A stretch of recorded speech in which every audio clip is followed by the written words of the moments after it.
That sort of thing gets you canceled. Like, oh.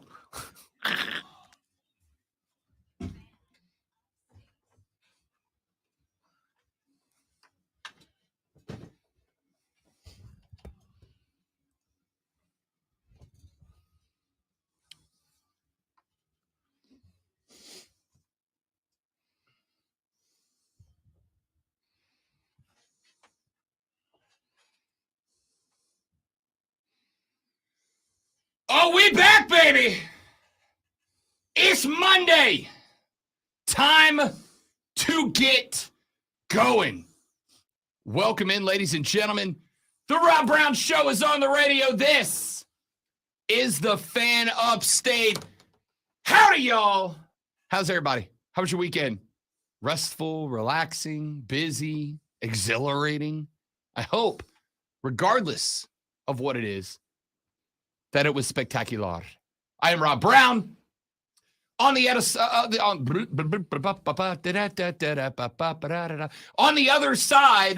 of the metaphorical glass, this AM in charge of not only this radio broadcast, but every radio broadcast that you like. He, ladies and gentlemen, is hashtag DadKicks, Colonel Grudge, the alpha and the omega of the Fan Upstate. He is the great one. Lonzo is here as well, the A-lister that he is amongst the people of the upstate of South Carolina. How you doing, buddy? How was your weekend? I know it was slammed up busy. It was extremely busy. I am surprised that I am moving as well as I am today because spending that much time as an older gentleman. You? No. Yes. On concrete floors. It's movement was not very good for a while. And but it was worth it. It was definitely worth it. So. SC Comic-Con was spectacular this weekend. Had a blast up there. I did not make it up on Saturday, unfortunately. I did make it yesterday. Had a fabulous time. Lonzo, rolling around as the king of the dorks, was just crushing it. And as Hudson said, who Lonzo had the pleasure of meeting over the weekend, gave out some, quote, free hand hugs. Yeah. Which is a weird way to say handshakes, but I like it. It is. It's the first time I've ever heard it mentioned that way, and now Rob will call it that way for me every single time. But yeah, it was cool meeting you, Hudson, and all the other folks that I got to meet, and all the people who just yelled my name, which is what I prefer. Yell my name, so I don't. Here's the thing, after meeting someone, I always feel like I have to talk to my manager. It's did I handle that well? Because I always feel like that more is expected out of me and I don't deliver when I meet someone personally. Like I watch you, people go away going, yeah. People walk away from me going,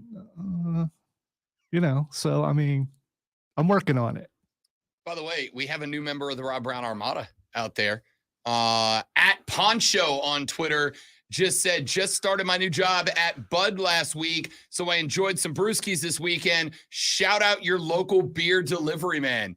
Ladies and gentlemen, a true hero of the upstate is Poncho, making sure that we all thirst quenched when required. Welcome to the Rob Brown Show Armada, buddy. Good to have you. And of course, as always, a shout out to our truck drivers and delivery drivers and mailmen and cops and firefighters who are part of the Rob Brown Show Armada. We appreciate you greatly. Then if you know any sponsors out there who would like to sponsor my board, my whiteboard back there, although part of it I see is glared out. We got to move your light. We didn't set the light. We didn't stage the set that's properly. But we're learning here. I also need stencils because yes, my writing sucks. It's not great. But you know what? It's artistic writing. It's artistic writing. Yes, it's what it is I'm tagging my board. So if I was tagging a building or a locomotive or something like that, yes, I went locomotive and not train. You go, yeah, that's Lonzo's tagging because it's unique. It's mine. What's he talking about? You might ask if you're listening on the radio. Do I have good news for you? You can find out by going to facebook.com/thefanupstate, twitter.com/thefanupstate, searching the Fan Upstate on YouTube or the Rob Brown Show on Twitch. Lonzo has decided to go old school first take Woody and put the whiteboard over his shoulder. Woody Page. Yeah. You need to throw that. That's his name, Woody. Yeah. Okay. All right. Lonzo went Woody on the And air. also, stop it. What if that's the man's name and he put he made the whiteboard famous? Oh, speaking of which, costume contest for South Carolina Comic-Con, someone came as To Infinity and Beyond, Buzz Lightyear. It was excellent. It was very good. If he wasn't there, see the correlation, Woody and Buzz. Yeah, I got it. I got it. There was a guy there that was Stanley. Did you see Stanley? Yes, I saw Stanley. That guy was incredible. Yeah, he was in line with us Saturday when we first got there. It was like, look, there's Stanley. And dude was playing it well. Yeah, he was too. Incredible. I talked to him. He was great. Ladies and gentlemen, we have got a stocked, locked, and loaded show for you here on the radio broadcast. We have NBA playoffs taking place, the first series underway across the East and the West, and a lot of news, notes, updates, and injuries. Tyler Hero is going to be out for the Miami Heat, broken hand. Giannis Antetokounmpo, as the Bucks drop game 1 to Miami, might be out for game 2. He went to the rack, as he is wont to do. He went to the rack very physically, as he is wont to do. He got Kevin Love up underneath him, taking a charge, and Giannis came down hard on his back, suffered a back contusion, tried to walk it off in game 1, was unable to return, and now the Bucks may have to miss Giannis Antetokounmpo for game number 2. We will get a update on that later on in the radio broadcast.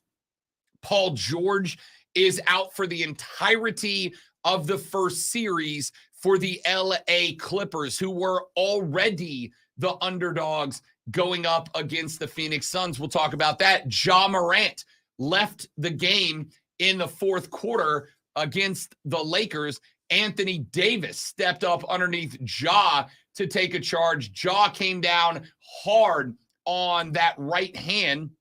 He had already had an injury to that wrist. He came down with the back of his hand against the court and then compressed it the wrong way. We will get an update on Ja Morant later on in the show. So a lot of NBA ball. It is the beginning of the National Hockey League's Stanley Cup playoffs. It is, ladies and gentlemen, my second favorite postseason in all of sports. My first is college baseball. My second is the National Hockey League, the Stanley Cup playoffs. We are set.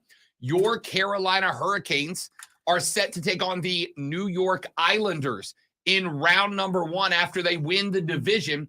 But do they have a little something different this year? Carolina has been a mainstay in the NHL playoffs, yet have just been unable to get that finishing blow to make it to Lord Stanley's Cup finals. Is there something different this year for the Canes? We'll talk hockey later on this week, and Kyle Sullivan from the Locked On podcast will join us either later today or hopefully tomorrow to give us a breakdown on that series and all 16 teams that have made it to Lord Stanley's Cup playoffs. That's coming up later on in the radio broadcast, but allow us to dive headfirst into the discussion du jour. And that, of course, will be the spring games of both the Gamecocks and the Clemson Tigers. Both of them went on Saturday.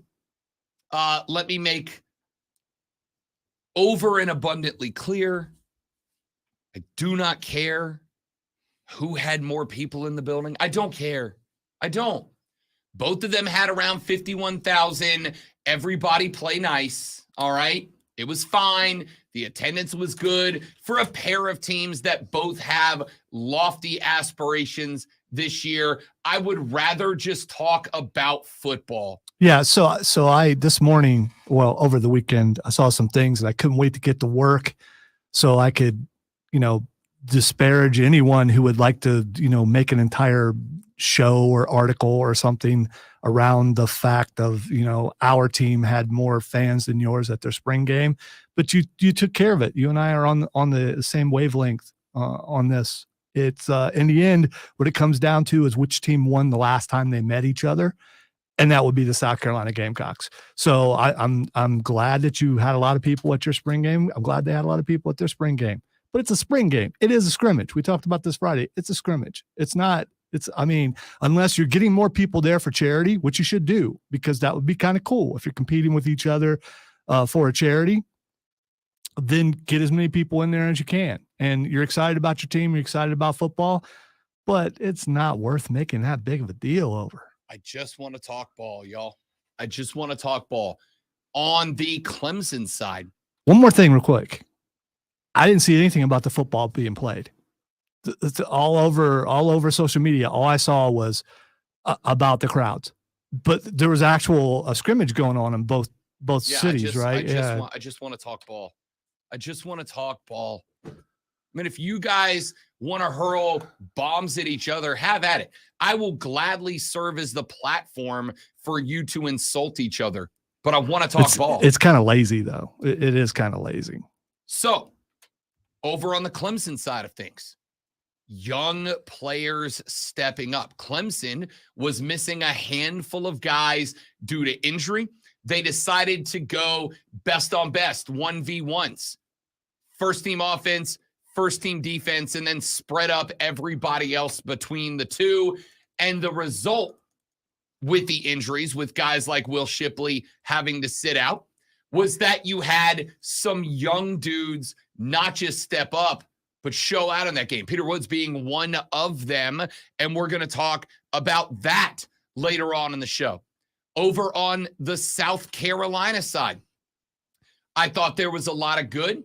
For instance, one of the things that I was very excited to see was just how involved the tight ends were in the offense of Dow Loggins. Now, for both squads, before anybody starts deciding that they figured it out, it's a spring game.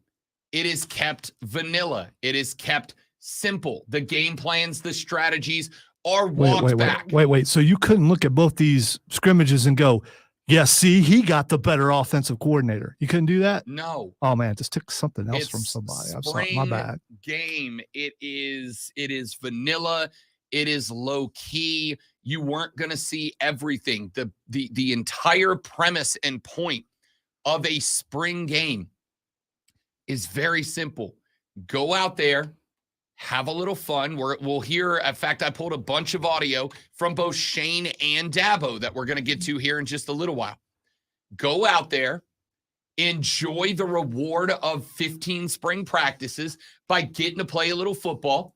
Show us that you have mastered the offensive foundation. Show us that defensively you are not going to get panicked when you see some fresh looks from the best D1 players that your school can muster. And I think we got that out of both teams. I will tell you this. I walked away optimistic about both South Carolina and Clemson after their spring game, but I saw something out of Clemson that I want to be optimistic about. But I also think we are going to have to see when it gets to be week one, and that is the youth. Those are the young guys. Those are the guys who stepped up, had big days as freshmen or sophomores.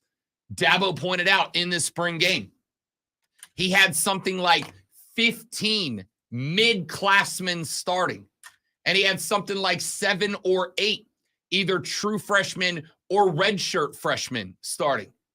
Clemson is going to have to some degree, rely on the youth movement this year. Will that translate to another successful season? We're going to talk about that based on what we saw in the spring. Over on the other side, I know it's early, and I certainly don't like to talk about one guy coming out of the spring game, but allow me to say something that is going to make Lonzo roll his eyes. Lenore Russ Wilson Sellers. Lenoris looked good. He looked confident. He looked shifty. He looked quick. And You know, obviously the focus is going to be on Spencer Rattler, and I'm good with that. But Lenoris Sellers, my guy, looked like he knew exactly where he needed to be and what he needed to do. We're going to come to that later on. So you're saying we're going to be talking about quarterback controversy? No. Okay, because that's what I'm getting out of this. No. Not a quarterback controversy. I didn't roll my eyes because he told me I would. Spencer Rattler is number one. There's no question. But I do think the question of Lenore Russ Wilson Sellers playing time is going to have to be had. All right. So you're just saying he looks like Russell Wilson. Is that why? Lenore Russ Wilson Sellers. Lenore Russ Will. Yeah, that's what I'm saying. Yeah, don't make me look it up to see. That's not his name. So let's do this. Let's take a break. When we come back here in just a moment from right now, we will start with South Carolina spring game. I've got some audio from Shane Beamer's post-game presser. We're going to break that down as well as some of the things that we saw, didn't see, wanted to see out of South Carolina. Then, when we start the 10 o'clock hour, we will do the same for Clemson. Pulled a bunch of audio from Dabo Swinney's post-game presser. We'll hear some of the things he had to say up to and including, as I mentioned, his thoughts on having so many young guys have to go and how they performed. That is all coming up on the Rob Brown Show. Rob Lonzo and you, this is the Fan Upstate. All right. I got to go move my audio roster over. I will be right back.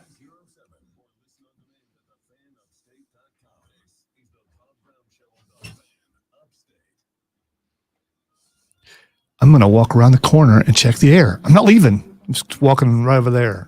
You can't see me pointing.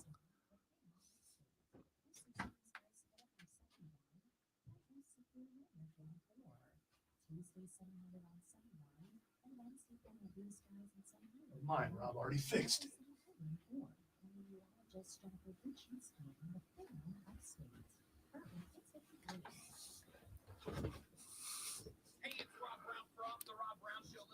Had to sit out an extra 5 minutes this morning and could not park where I wanted to park because the geese and all the geese children just decided to stop there. And there was someone coming around the other corner and they couldn't park either as we watched and tried to figure out what the stinking geese were going to do.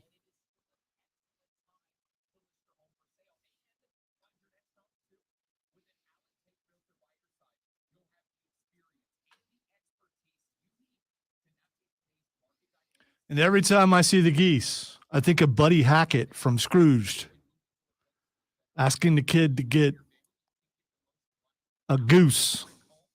So that means people actually eat geese. Have you ever ate a Christmas goose before? Don't think I have. I've had duck before, but I don't think I've ever had goose.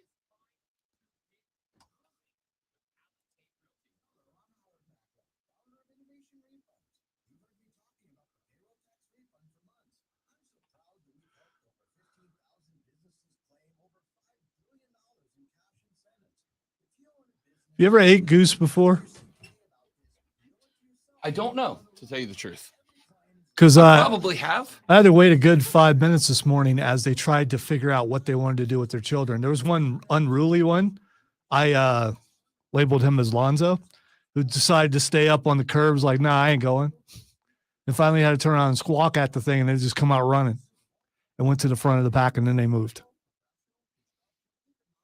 They're also fighting each other. And there was someone coming around the other way wanting to park also. And first they're looking at me like, what are you doing?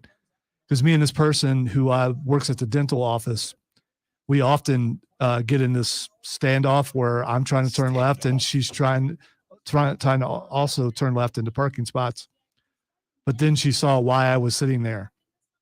Because you don't know what they're going to do. I was afraid that they would just like run underneath my car or something. And then you get out and they start eyeballing you.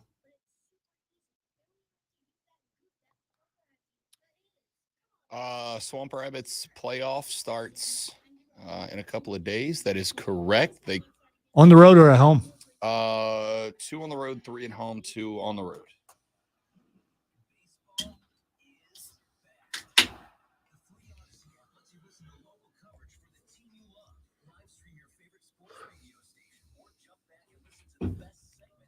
Dan Orlovsky with a hot take of, unless the contract negotiations change, Lamar ain't playing with Odell. Yeah, that's how contracts work, Dan. If you don't have one, you don't work there. You get paid to say something. You got to say something. I mean, I guess. Would donuts for a week get me on the whiteboard as a sponsor? No. It might for him, though, but not for me, because I don't know if you guys know this. I'm not really that big of a donut fan. People keep bringing me donuts. I mean, I'll take a couple bites and they're good, but I can't handle the pure sugar of them.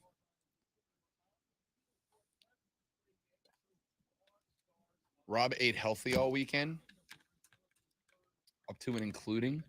I turned down brewskis and barbecue at Comic-Con. I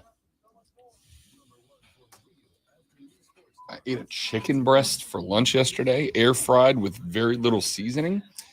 And what I can tell you is that being healthy does not taste great.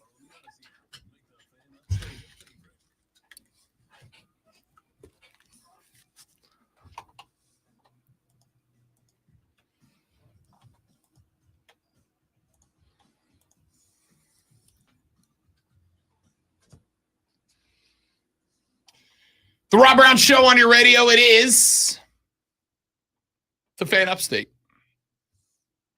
Let's get to some talk about South Carolina spring game. Got a chance to catch the highlights of that on Saturday. I have to tell you, though, that outside of just a little bit of work, I pretty much spent the weekend on the couch. And I got to tell you, 26-year-old Rob hates that statement. Yesterday, we got to the end of the day. I was sitting on the couch watching spring game recaps from Clemson and South Carolina. And the lady friend was like, hey, are you good that we're not doing anything today? And I realized it was like 4:30 in the afternoon. All I had done was went up to Comic-Con for about, 2 hours or so. Went and took care of one errand, went back home and had the pajamas back on at like 3 in the afternoon. And it was spectacular. All I did yesterday afternoon was show prep and watch football. And it was great. By the way, on the stream, text line 71307, speculate what kind of pajamas Rob was wearing. Yeah, speculate. I'll just tell you. Don't take the fun out of it. So let's get to some South Carolina thoughts. And let me tell you the first thing I noticed. Dow Loggins' offense, even in a spring showing, did something for me that Marcus Satterfield's did not the last 2 years at Carolina. And that is take advantage of the tight ends in play and take advantage of Spencer Rattler's lateral mobility and develop a short to mid passing scheme. Sat's offense was either vertical shots or the run game primarily, which when you got guys like Juice, that's fine, right? Go down the field every now and then. But when you solely rely on the vertical passing game, you're going to get DBs that start to cheat it. And if you still rely on it when DBs are cheating, it can cause problems. Now, there were spots at the end of the year, Tennessee and Clemson, where it looked like the play calling had developed. And that is why, if you go back to the end of last year, Rob Brown put on his tinfoil cap and went conspiracy theorist that Satterfield was no longer in control of dialing up the plays by himself, mainly because the offensive scheme as a whole changed up in the spring game. And again, it is the spring game. You're not seeing the whole book. But the part of the book we did see included a chapter called The Short to Mid-Range Passing Game, written by Dow Loggins. I was very happy with that.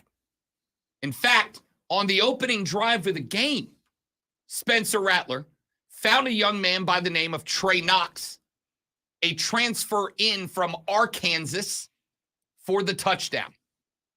Now, maybe he didn't need it because Rattler would have run that one in before that had it not been whistled dead because it was, again, the spring game.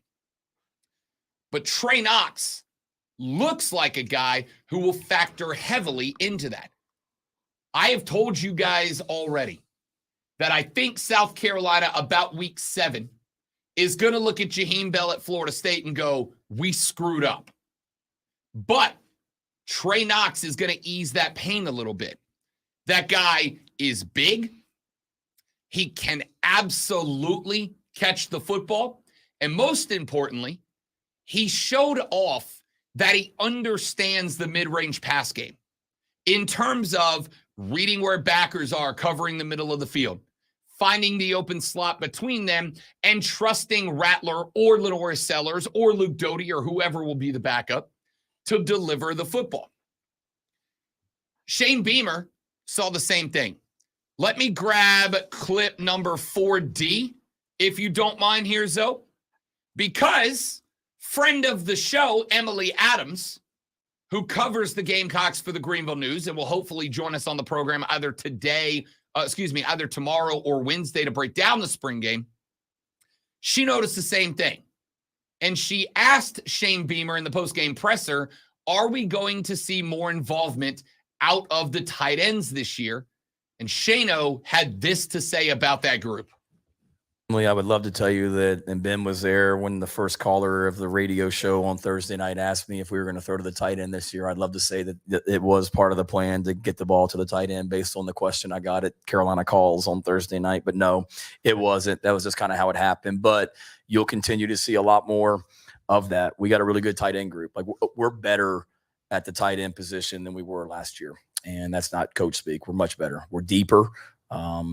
We had good players last year, but those guys were, Nate Adkins was kind of a do-it-all type guy for us, but a lot of those other tight ends were maybe really good pass receivers or good with the ball in their hands, but maybe weren't great run blockers. And maybe one guy was really good blocking, but wasn't great running deep routes or whatever it may be. So I think the group that we have right now, I say that we're better because we have more of them. We went from walking off the field in the Gator Bowl and we didn't have a single scholarship tight end on our roster to now we've got, 6, I think, scholarship-wise, and some good young walk-ons as well. And all those guys, they can do multiple things. When you look at that tight end group, you don't look at any of them and say, well, he's very limited and struggles in this capacity. I mean, we got to get better, don't get me wrong, but I think there's between Josh and Trey and Nick, those are older guys that can do a lot of things. And then I'm excited about these young tight ends as well that we have here also. Now, let me start with this. The statement, we are better in the tight end room this year than last year, I don't know that I can agree with that. Okay? I genuinely, truly believe that Jaheim Bell is going to prove himself to be the most underused player maybe in college football last year. Mike Norvell's offense at Florida State heavily relies on the tight end. Jaheim Bell is playing there this year. I think you're going to see that kid turn in numbers. And I don't think that Trey Knox is better than Jaheim Bell. I just think Jaheim Bell was not utilized properly or frequently enough in Sat's offense to show what that guy can do. But that's speculation. We will find out. And by week 6 or 7 of the college football season, I will either be eating crow or crowing that I was correct, one or the other. What I can say is that Trey Knox showed that he is not only a physical tight end, and not only can he recognize the defense, sit in a zone and catch the ball, but he's a pretty good run blocker as well. That is a question I had about Bell. Jaheim Bell's a phenomenal player in terms of catching the ball. He's a very physical guy. He's an absolute freak of nature, but he did not always seem uber committed to run blocking. And if you're a tight end that is not committed to run blocking, what happens when you come on the field? You're very obviously in to run a route, right? You're either in to run a route or you're in to attempt the run block, in which case you're a liability. And I know if I'm dialing up pressure on that play, I'm bringing it to the strong side. I'm bringing it to the tight end side so that I can attack that vulnerability. That is a question mark that was fair to place on Jaheim Bell. You don't get that with Trey Knox. Trey Knox is absolutely a guy that can run block, can also get down the field and catch the football. So there is a lot of potential in Trey Knox. Finished with a game-high 6 receptions, 40 yards, and a touchdown for the black team. On the other sideline, Josh Simon is a Western Kentucky transfer. He led the Garnet team. 5 catches, 26 yards in that one. You also had freshman early enrollee Connor Cox, who logged a 5-yard reception as well. Under Sat, Bell and Stogner. Remember, Stogner came over from Oklahoma, where he played in part with Spencer Rattler, guy he had some chemistry with already. Jaheim Bell, a physical freak, a guy that is linebacker size playing tight end. He and Stogner combined for less than 500 yards receiving and 3 touchdowns on 45 catches. They averaged independently of each other fewer than 20 yards per game. That is why a bunch of folks, myself included, criticized Satterfield. The Gamecocks lost to Missouri last year. Missouri was a very winnable game. Missouri was cheating the vert. They were placing outside DBs, having them play off, having them turn and run as soon as wide receivers got down the field. The middle of the field was more often than it wasn't wide open. There were 0 tight end targets, not catches, not receptions, not yet. There were 0 targets to tight ends in that game. That was a problem. That was something that I complained about. In this spring game, and again, vanilla playbook, calm down. In this spring game, tight ends led both the Garnet and the Black team in receptions. That is a team quarterbacked by Spencer Rattler. That is a team quarterbacked by Luke Doty, with Lenora Sellers stepping in later on. That is remember a chunk of the reason Spence came back was why?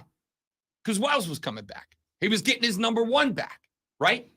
If he decided to go pro, it wouldn't shock me to see Spence follow him, but they decided to come back together primarily because of what they built last year in a year where you got your number 1 wide receiver back. Who did Spencer Rattler lean on? The tight ends. Because it is a talent-full position at South Carolina, one that was not underutilized.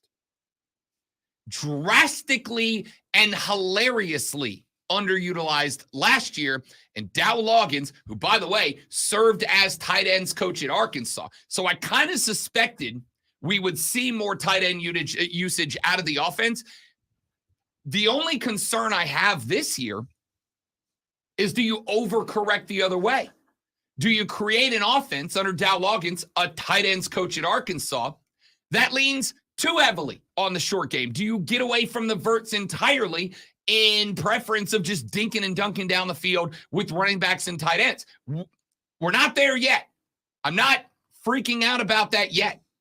What I saw yesterday was an offensive playbook on both sides of the football where the offense saw what was given to them, and when what was given to them was a big pass-catching tight end across the middle, they put the ball in his hands and let him make plays, and it led to tight ends leading both teams in receptions, and the opening TD scored on a beautiful thread-the-needle pass to Trey Knox right across the center of the field, because that was what was open. Go back to the play before that, and what did you see Spence do? He tried to throw the float post pass over into the corner to Juice. It was covered up. The DBs had cheated to the outside and were able to take that route away.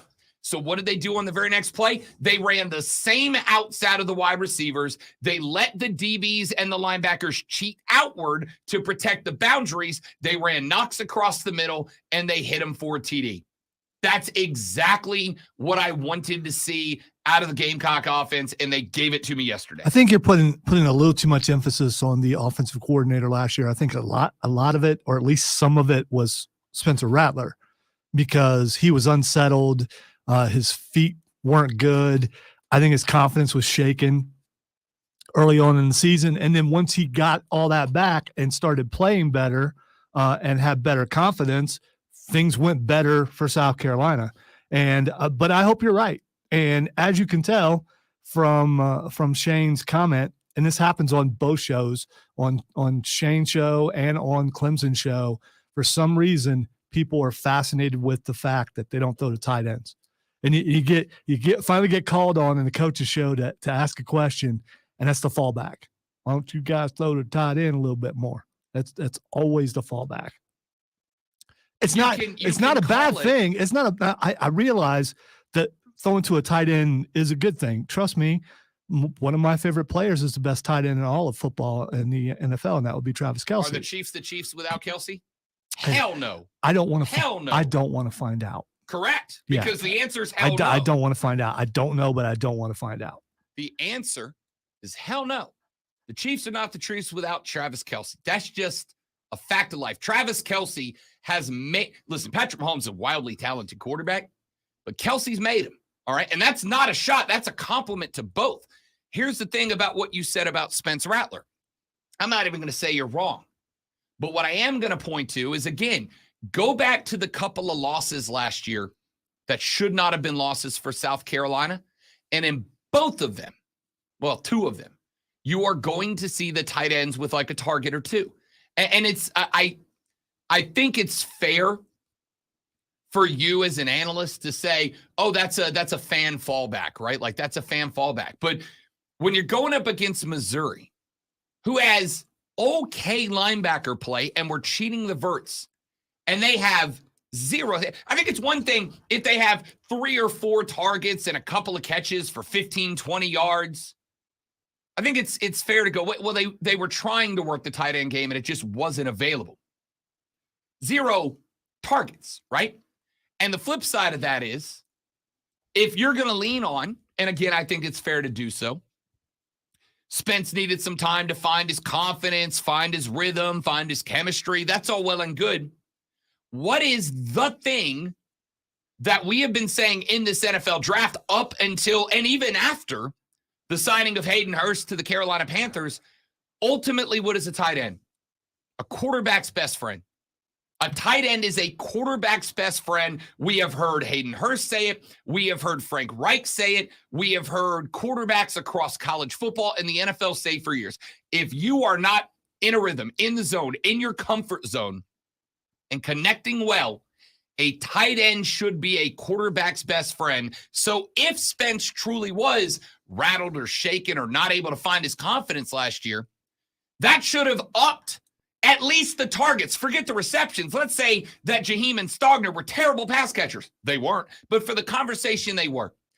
At least the targets should have been upped, if not the yards in receptions, and they were the opposite. What if a certain player had family members that just yelled and screamed all the time about a certain player not getting the ball, to the point where possibly the quarterback went, yeah, I know the tight end is my best friend because my best friend came here with me, but if I throw the ball to him too much, then that other person's family is going to get all up in arms and yell and scream about me not giving him enough passing. And so he's thinking about all this stuff while he's out on the field and misses open targets because of that. We're not going to have that problem this year because that, who I consider an overrated player, is no longer with South Carolina. And the headache of all the whining and complaining about him not getting enough balls thrown his way is gone.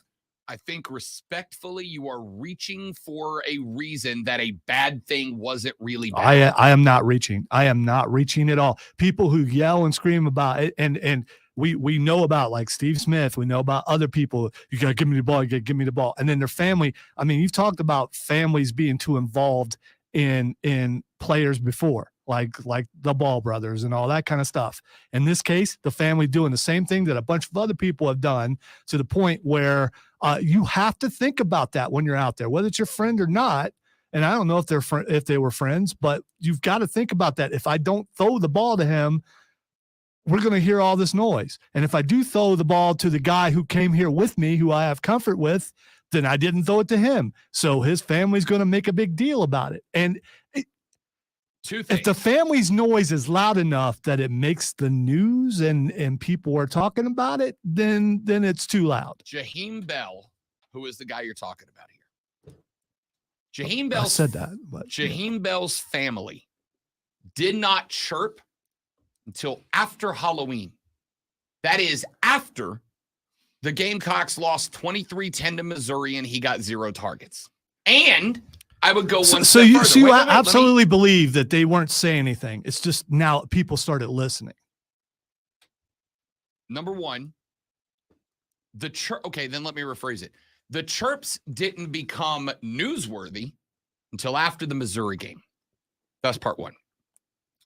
Part number two, if the chirps of a tight end's family are rattling your quarterback, you got a boat quarterback. All right. If a teammate's family members in the news are getting into the head of a quarterback, you got a crap quarterback. I think we saw at the end of the year that Spencer Rattler is not a crap quarterback. I'm not saying hand him the Heisman, but I'm saying he's not a crap quarterback.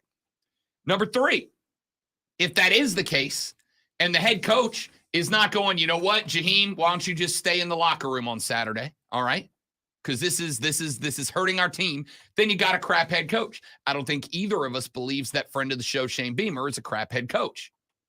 And number four, and here's the part you don't like, and this is something that you and I aren't going to reach an agreement about until midway through this upcoming season. Jaheim Bell was an 8'12", 350-pound, 3.840 tight end. I'm exaggerating a bit, but not much. Jaheim Bell is, and again, I just want to say that would make him 9 foot, 8'12". That's the joke. Okay, all right. Jaheim Bell is going to do one of two things this season. And again, it's not even worth getting into the argument of right now because we won't know until it happens. Jaheim Bell is going to do one of two things in Tallahassee. He's either going to be an absolute freak in Mike Norvell's offense, and then it's going to be fair to look and go, why weren't we utilizing that guy? Or he's going to do in Florida State what he did in South Carolina. He's going to be out there. He's going to get a couple of balls a game. He's going to get 350, 400 yards receiving over the course of the season. And you're going to get to come in here and go, see, I told you so. One of us is going to be saying, I told you so by week 7 of this season. I just want to point something out, and you're not going to believe me because obviously I'm very dishonest. I hope you're right and I'm wrong. For the kids' sake, I hope that I'm wrong. I hope that he is that good. I hope his family is quiet, and I hope he has success in Florida State. I do. I want you to be able to come in here and say, see, Lonzo, you're wrong again, which, you know, I've been there quite often, so I know how that feels. But I'm not wishing ill on someone. I hope he does better. But I do believe everything I just said, and I think he's overrated, and I think not only will he not have as good of a season in Florida State, that he'll transfer again. We're going to find out. But the answer to that question, you guys are going to have to respond to. If Jaheim Bell does what I think he's going to do and blow up at FSU, I mean, kill it at FSU, then you guys are going to have to ask the question, did Shane not see it? Did Satterfield talk Shane out of using him more? Like, what happened? And I think that's a fair question. If he doesn't, then no problem. You're going to go, okay, Shane was right. Sat was right. Well, Hudson is bringing up a good point. He is going from the SEC to the ACC. So if he can't succeed there, then he's definitely got a problem. That's a fair. The ACC has one football team, and that's the Clemson Tigers. That is not fair. But we'll circle back around to that because we've got to take a break. Gamecock fans, I want your thoughts. I got some more audio from Shane Beamer we're going to get to. I did not intend to talk that long about the tight ends, but that's what I walked away from the spring game. There is a new massive variable in the South Carolina offense under Dow Loggins. Will it translate to regular season success? Your thoughts are welcome. Text us 71307. Start your text with Fan FAM. We'll read them on the air. Back after this on the Rob Brown Show on the Fan Upstate.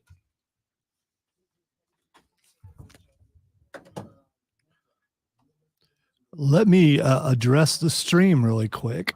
All right. Rob said before he played the audio that the audio was in a press conference. A press conference should not be a problem to play. Yeah, I don't think it will. On stream. That's why I played it on stream. So that was me on purpose. I had it out of utility, which is how it goes on, until he said he got it from a press conference, and then I put it back in because anyone of us can get audio from a press conference. Trey, the spring games for both Clemson and South Carolina are indeed on ESPN Plus. If you do not have, I forgot to check Plus.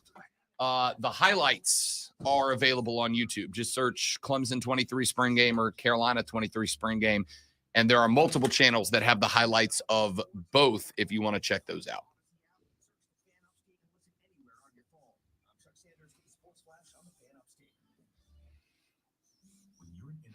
Also, I appreciate you guys' helps, but sometimes if everybody's saying, hey, and Rob didn't know that I did it either because the executive in my position means that I make decisions sometimes on the fly, and we didn't have a chance to talk about it. So, sorry. Did I make the wrong decision, Rob? You've never made a wrong decision in your life. No. I've made probably 10 today already. So. I mean, you did agree to work with me, so that's one. we both know that wasn't a choice, but I am so glad I'm here. But yeah.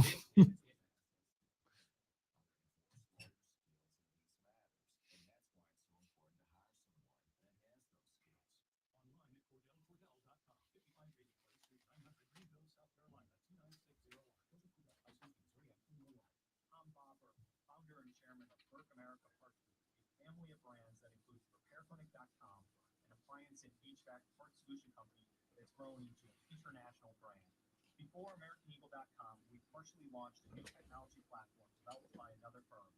American Eagle helped take our technology to a whole new level with digital marketing, software development, and business insights into our key markets, appliances, HVAC, and outdoor power equipment, and did so both on time and on budget. AmericanEagle.com has the resources, experience, and talent needed to produce solutions.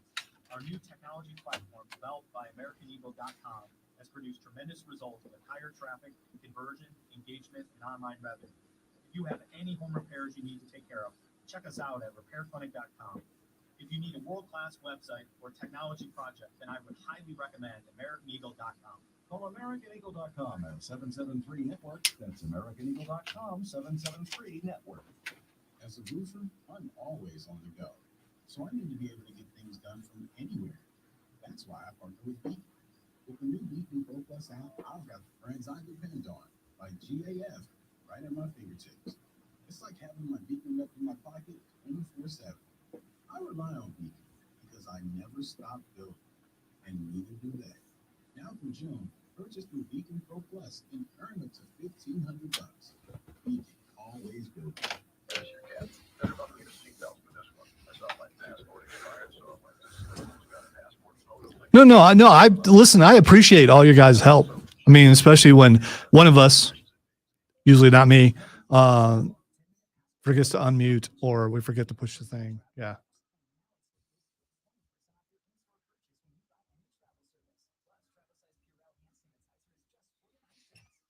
I thought about you over the weekend because one of the government agencies in like Arizona or something is starting to make drones. Yeah. Dead birds. Yeah. To fly. Talked about it a couple of weeks ago. It's pretty freaky if you look at it. It's really funny. They haven't reached the point where they look real yet. Yeah, but they're on the way. Yeah. They did make them where they could move the tail feather up and down, which is kind of funny.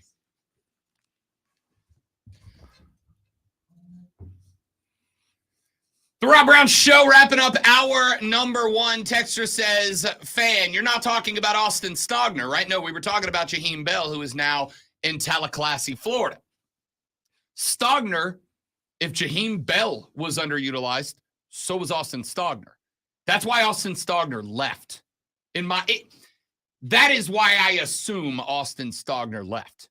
Because Stogner came there with Spence to be the guy at tight end. And both he and Jaheim Bell were both underutilized. And I think Stogner was like, all right, well, I'll go back to Oklahoma, a team that is going to be heavily using tight ends because that's Oklahoma ball. So I'd be interested to follow his career this season. Texter said Lenore Sellers is going to be a hell of a good quarterback. Again, it's spring. Lenore Sellers was going up against backup defenders, but he looked good. I'll tell you what play kind of blew me away. It was either late third or early fourth quarter. There was the snap when he was not ready, went up over his head.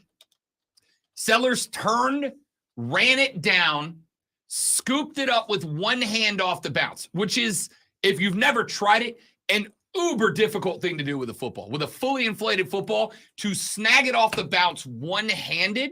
Are you grabbing that football because you're going to try it during the break? I thought about it.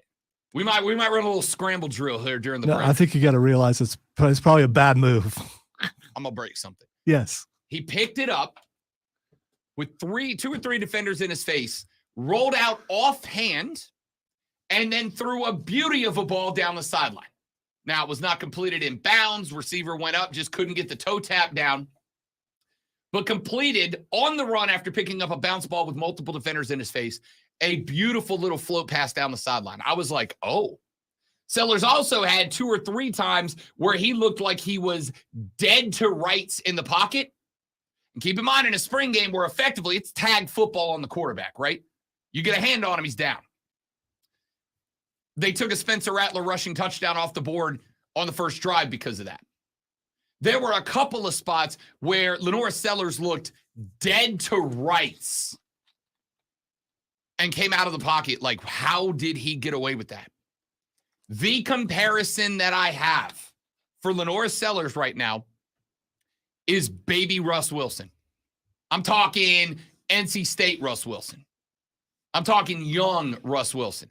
I'm talking rookie, sophomore, junior year in the league Russ Wilson. When Russ Wilson, because he's a smaller quarterback, had to rely on his mobility, his agility, and just flat being slippery out of the pocket to survive and thrive, that's what Lenore Sellers look like. Now, it is easy for us as fans to see a cat in the spring game, first time in action, doesn't even have the Block C logo on the helmet yet, and go, that's it! Heisman, All-American, game changer. Right? We got our guy. It's the spring game. Pump the brakes just a little bit. Here's what I will say. 2 days ago, or I should say 3 days ago, I think we all thought the QB depth chart was going to be 1 Rattler, 2 Doty, probably 3 Sellers.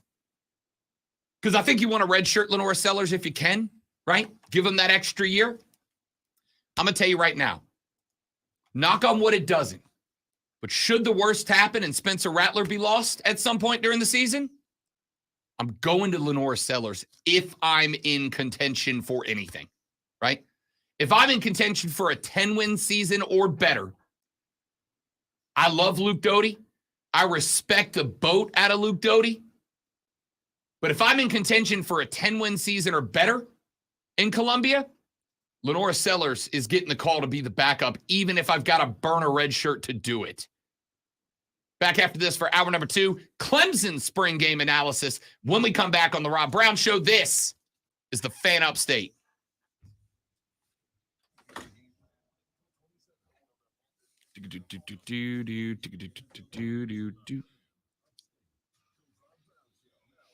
So I was just tweeted that, and any ACC player could pancake me. And I said, yes, but I am 54 and a grandpa. So I don't know if they'd brag about that.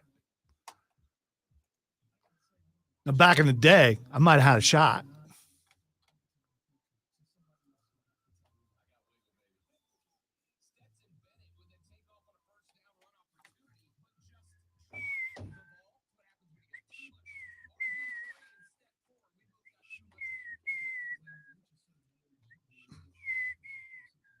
That's the best I can whistle.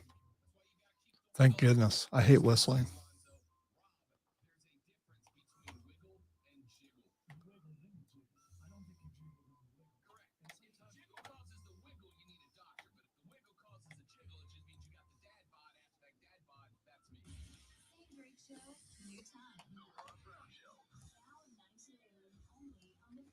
So here's a radio guy question for you that I got into a discussion about over the weekend.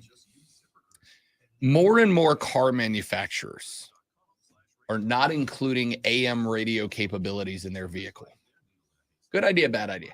Not allowing what in their vehicle? I'm sorry. I missed it. AM radio capabilities. Can't pick up AM signals in new cars. Well, because no one really listens to AM that much anymore, unless they're AM enthusiasts. Yep. I forget what they're called, but that may actually be what they're called. But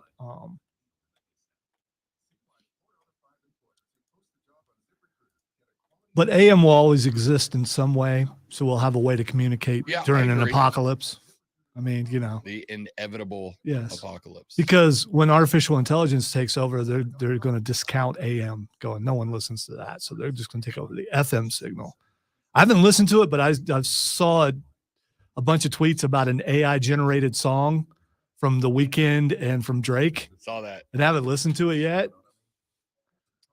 Have you listened to it? A lot of people said they're worried. But I've talked to a couple people who have that told me, had they not already known that it was AI, they'd have got fooled. Well, maybe those two guys actually collaborated and they're pretending like it's an AI song. Because you know what that would do if they did do that? It would generate, not like either one of those guys need it, but it would generate even more stuff. Now you got to wonder, are Drake and The Weeknd actually people, or are they robots? That one Drake video, only a robot could do that thing.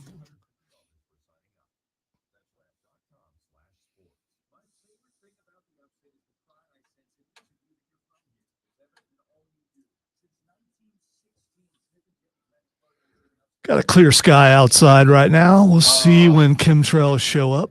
We did on Bet for the Cycle Saturday, our first bet. So we decided this year to determine who gets bet punished. We're doing production versus talent parlay bets, 3-leg parlays every week. You pick 3 legs. If both teams hit their 3-leg parlay, whichever team had the longer odds to hit is the winner. I did not mention it. We get there, and Mario goes, what's the first punishment? And Decker goes, I've seen Rob talk about it too much. Scoop a ranch ice cream to the loser. Well, we both missed our parlay by 1 leg this week. So now it is scoop of ranch ice cream. Social media vote determines what topping goes on top of it. No, see, that's unfair. That's unfair because you're going to deaden the taste.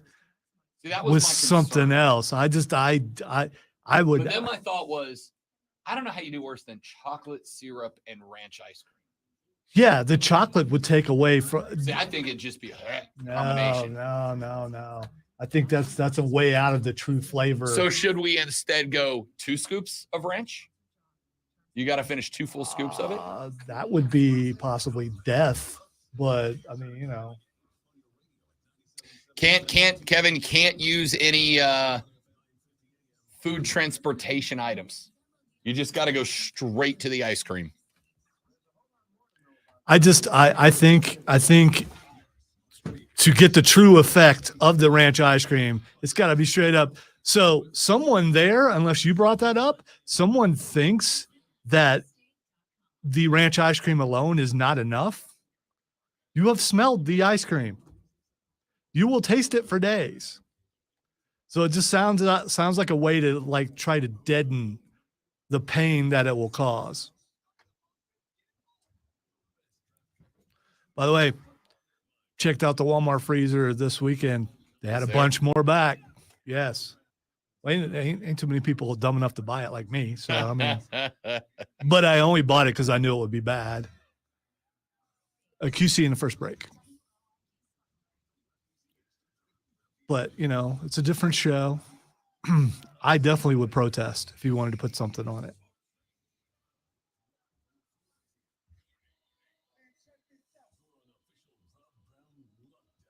It could be. Did you see the RoboCop at Comic-Con, Trey? Oh, it was so good. It was so good. Kevin, it's horrible. Horrible.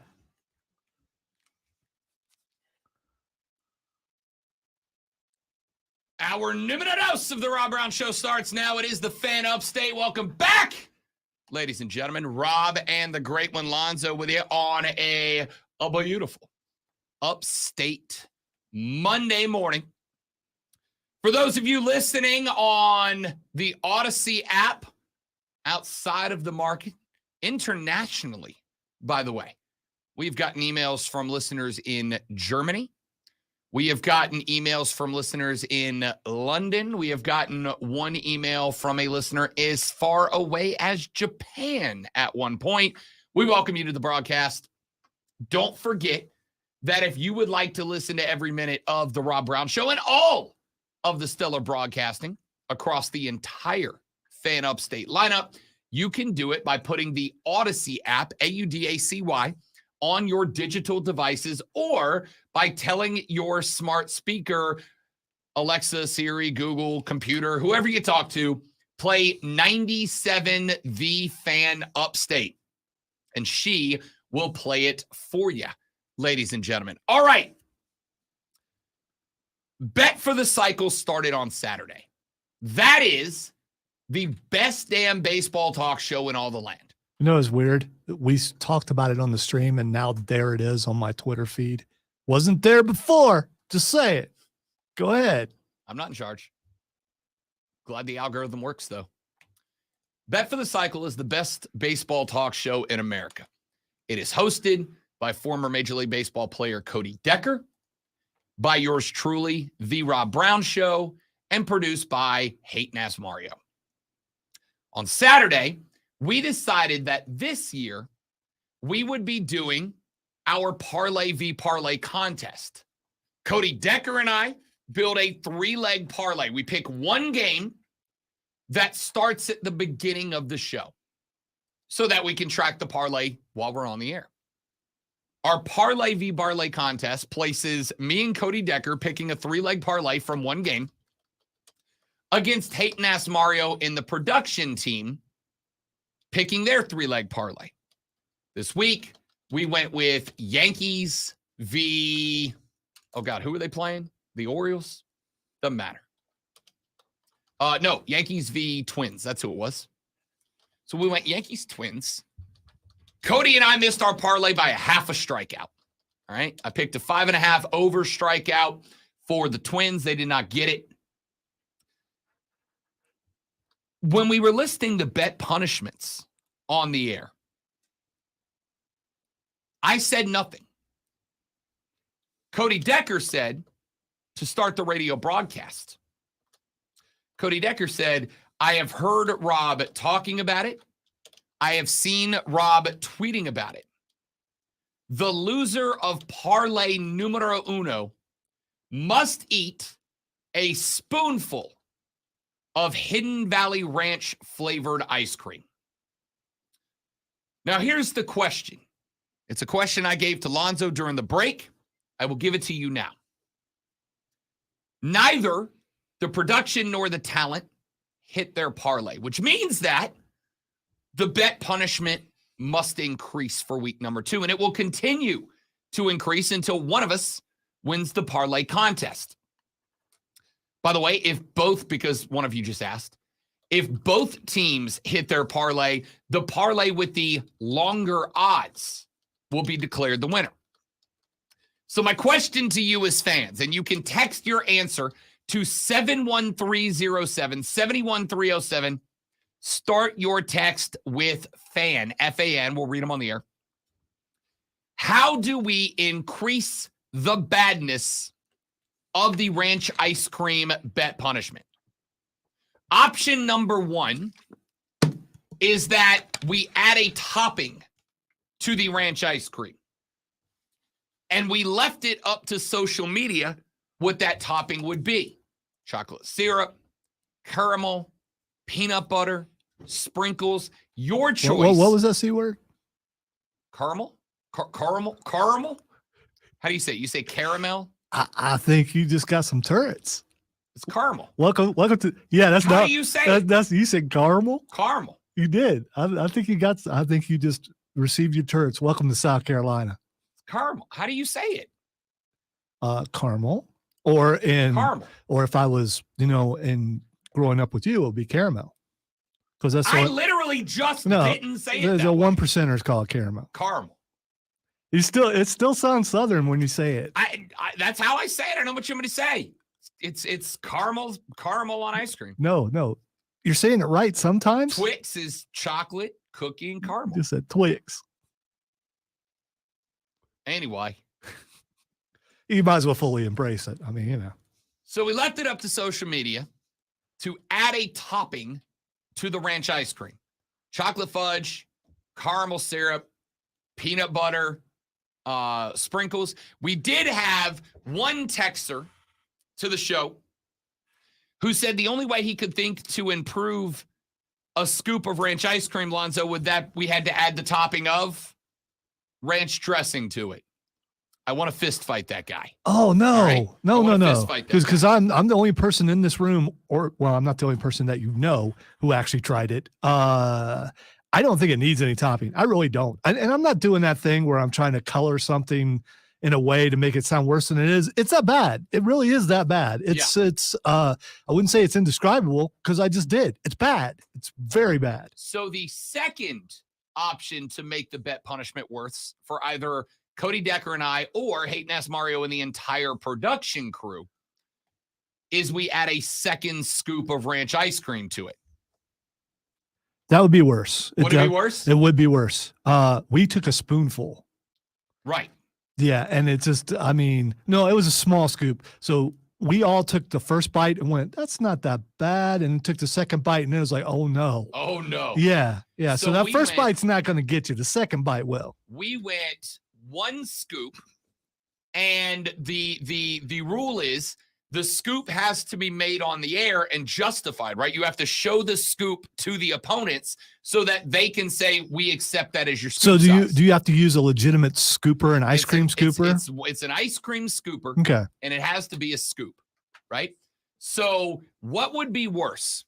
Adding chocolate syrup, caramel syrup, sprinkles, peanut butter. Let me cap it by saying, because of the psychos on the stream who said Texas Pete or Vegemite or more ranch, etc., a traditional ice cream topping, hot fudge, sprinkles, whatever, whipped cream, a traditional ice cream topping, or do we just add a second scoop to the punishment? Keeping in mind that if we go this Saturday and nobody lands on a winner this Saturday, we then have to move it to the next Saturday after that, and the punishment increases. Does that mean we go to 3 scoops? Oh, I'm adding scoops. I think that's the way to go. Just scoop by scoop until there's a winner. Yeah. Until I think you got to cap it at a pint. But yeah, because I think they only sell it in a pint. Oh, that's not the big one. That's no, that's a half gallon's what you're thinking of. The pint's just the little round thing. Yeah. Okay. All right.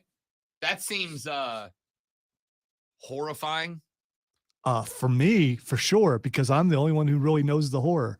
You've only smelt it. I actually ate some. Puke from the smell. Hey, it's still down there to remind you. Nope. We should go down again today and see if it's still. It's got to be rank by now. It's been there for a month and a half. I know. Oh, Lonzo, you psychopath! Can ice cream get mold on it? I think it just gets that. I don't know. Why don't you go downstairs and find out, you terrible person? I don't know if I'd be able to tell. That's true. All right, let's do this. We're going to come to Clemson spring game next. I don't want to shortchange you on the topic. So instead, let me get this story in. Will you grab me, Lonzo, clip number 3?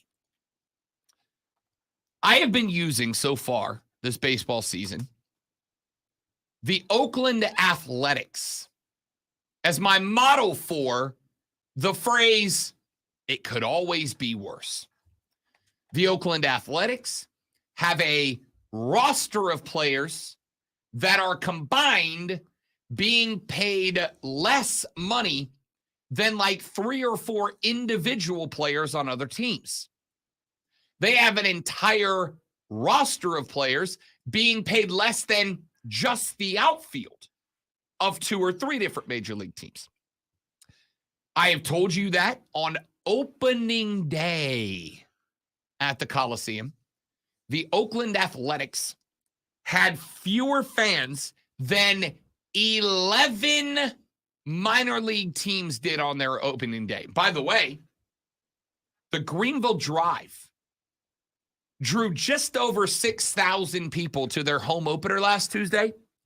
The Oakland Athletics, for their opener, had fewer than 4,000 people.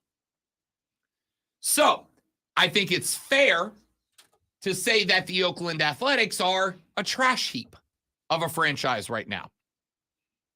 You know who, or should I say, what else thinks the A's are a trash heap? Well, go ahead and listen in to a broadcast from the Oakland Coliseum from last Saturday. This on the call is Gary Cohen and Ron Darling. They are the television play-by-play crew for the SNY broadcast of New York Mets games. The Mets were at the Oakland Athletics, and this is what they had to say less than 2 innings into the ballgame.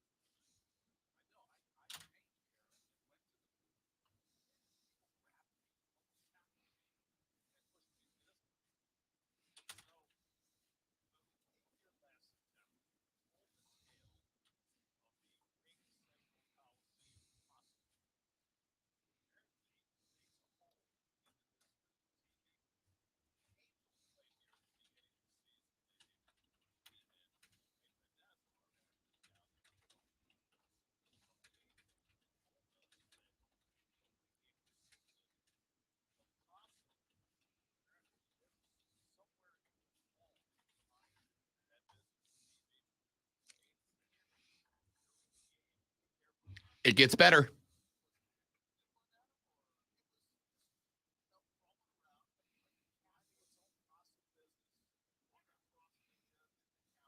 Where the food is.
Have you ever heard the expression possum leavings? I have not. I will say this hits close to home literally for me right now. No, you don't know this. At 4:04 a.m. this morning, we were awakened by a sound. Don't know what it was, but I do believe, because I've heard this sound a couple of times, I think we have something living under our house, and I believe it's probably a possum. And there's nothing like being awakened at 4 a.m. and going, what the heck was that? And getting up to the point where I'm willing to almost go out into the woods to see what it is. Almost. Opened up the door and looked out because I was looking to see if trees fell. But I've heard this noise before while I'm in my game room, which is on the same side of the house. I believe we have a possum. I'm not going under there to check. So I'm going to have to get an exterminator to come out to take care of said possum. If it's as elusive as that possum, then I may have a problem. First off, that possum has been in the walls of the artist formerly known as the Oakland County Coliseum for at least 9 months now. Because this, I'm assuming, same possum was making the cycles last year. Hey, they get fat, man. So I'm surprised that wherever it's getting its food from, it's staying there because there's food. That it's not gotten so fat that it can't, hide in the walls. It's got its ways. Second off, Gary Cohen and Rob Darling are announcers. They're play-by-play guys. One of the things that you do in this job is you have to, unless you are a hometown guy calling the hometown broadcast, you have to abandon the accent, right? You can't come down here and call Greenville Drive games talking like this. You know what I'm saying? And you can't go up and call Mets games talking like this, right? You have to abandon the accent. I am stunned that Cohen and Darling, a pair of Northeastern guys calling a Northeastern game in the Northeast, weren't going, yo, there's a damn possum in the walls. We done got the Terminator out here. They can't catch the dadgum thing. Third. Your Southern sounds like Todd Chrisley, I think it is. Ouch. Well, Chrisley knows best. Ouch. Of all the insults you have hurled my way, that might take the cake. I'm just saying. It has an air to that. Ouch. Third. How long? And for the record, I've had squirrels in places I've lived. I've had mice in places I've lived. I can say, fortunately, to this point, I have yet to experience a possum in my place of residence. So I don't know what the answer is, but I do have to wonder how many days, weeks, or months does it take of the possum, as Gary Cohen said, doing his business, before the stench becomes not apparent, but so rank that you literally sacrifice your house to it, right? Because these guys had the choice. You can go in there, deal with the little stench, and have the nice away team television broadcast booth. Now, again, because of my job, I have been in TV broadcast booths home and away at the NFL level, the NBA level, the MLB level. And I will tell you that I have been in the stringer booth for these as well, right? As a pampered 1%er like I am, I can tell you the difference is stunning between the stringer booth, where you just there's a third party calling your game, or you got one or too many reporters and you need an office, you stick them in that booth, versus the away team broadcast booth, which usually has all the amenities. It may not be dressed up quite as nicely as the home team booth, but it's got all the amenities. It's got a big wide open window for you so you're not obstructed, etc. I cannot imagine what the stench in that booth must have been for Gary Cohen to go, no, put me in the crap box. Put me in the small box. Make me literally go back and forth looking around a pole, because I would rather get my yoga in than breathe that air. I have to say, as someone who's lived half my life in the city, the other half in the woods, I still I'm afraid of possums. If you've seen their claws, dude, it's like Wolverine. I mean, the claws are huge. And when I first moved down here, I threw a 2x4 at one, hit it on my deck, and it just turned around and looked at me, and I'm like, nope, that's it. I hit my guy with the 2x4, and he just looked at me. I don't want any part of whatever that is. I think there are a lot of people who are afraid of possum. Would you tangle with a possum? No. No. Have you seen one up No, close and personal? but for Because the you don't record- want to, trust me. No, I've seen them. I will leave a possum alone for a few reasons. Number one, Has a possum ever made eye contact with you and said, Yes. basically, come on? I don't know that I've ever been threatened by one. Here's what I can tell you. They're actually very good for the environment. They are big controllers of pests. They do not carry rabies, so you're not in immediate danger outside of just getting jacked up. They're really good to have around, maybe not in your broadcast booth. Not a great look. Oakland, not a great look. Let's take a break. When we come back, let us get to some Clemson spring game coverage. We've got some bites from Dabo's post-game presser. I'll roll for you, give you some of the thoughts of what jumped out to me after the spring game and more. Texture said it's caramel, weirdos, LOL, not a 1%er sauce. I don't think caramel is for 1%ers. Listen, I didn't do this to get in your head, but You did. but you absolutely, I mean, you've got some words that you say different. I mean, but this was straight up Southern. It was. Y'all, the show that is the caramel of toppings is the Rob Brown Show right here on the Fan Upstate. QC. All right, guys, got a live read right here. Stay right there. We will be right back.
Well, I mean, there's no No, way I you're can put moving it. right It's into gonna be it. Perfect. I mean, I can either put it under the TV or I can put it there.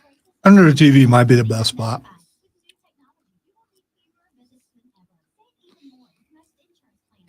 Hang on one second, guys.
The Rob Brown Show rolls on. It is the Fan Upstate. Let's talk a little Clemson ball, shall we? And let us begin by what stood out to me the most. Let us start with the young guys, the young cats. It was the noobs and the second-year guys that stood out the most. Start, if you don't mind, with clip 5B, please, Lonzo. This is Dabo Swinney talking about the young guys that put on a show in the spring game for the Tigers on Saturday.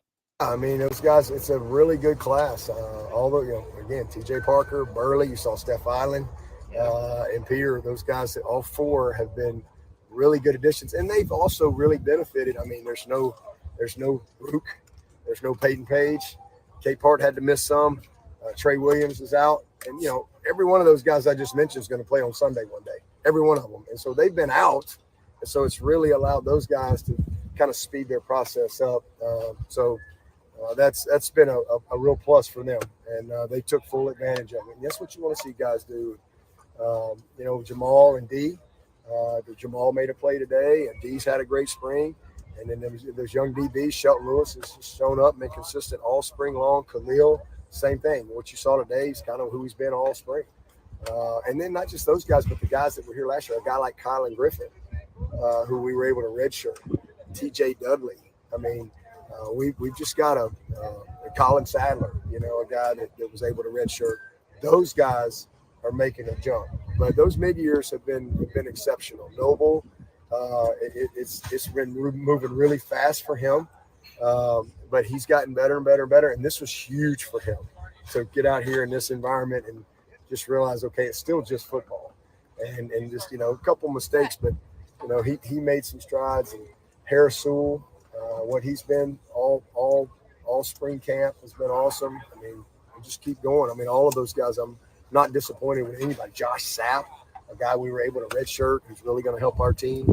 So it's really across the board. I think last year's class that we signed, the Klubnik class, and this class that just came in here, this is top to bottom. I think two real complete groups. So I'm excited about what we got a chance to do with them. Young guys stepping up, young guys playing, but it wasn't just that they had the X's and O's.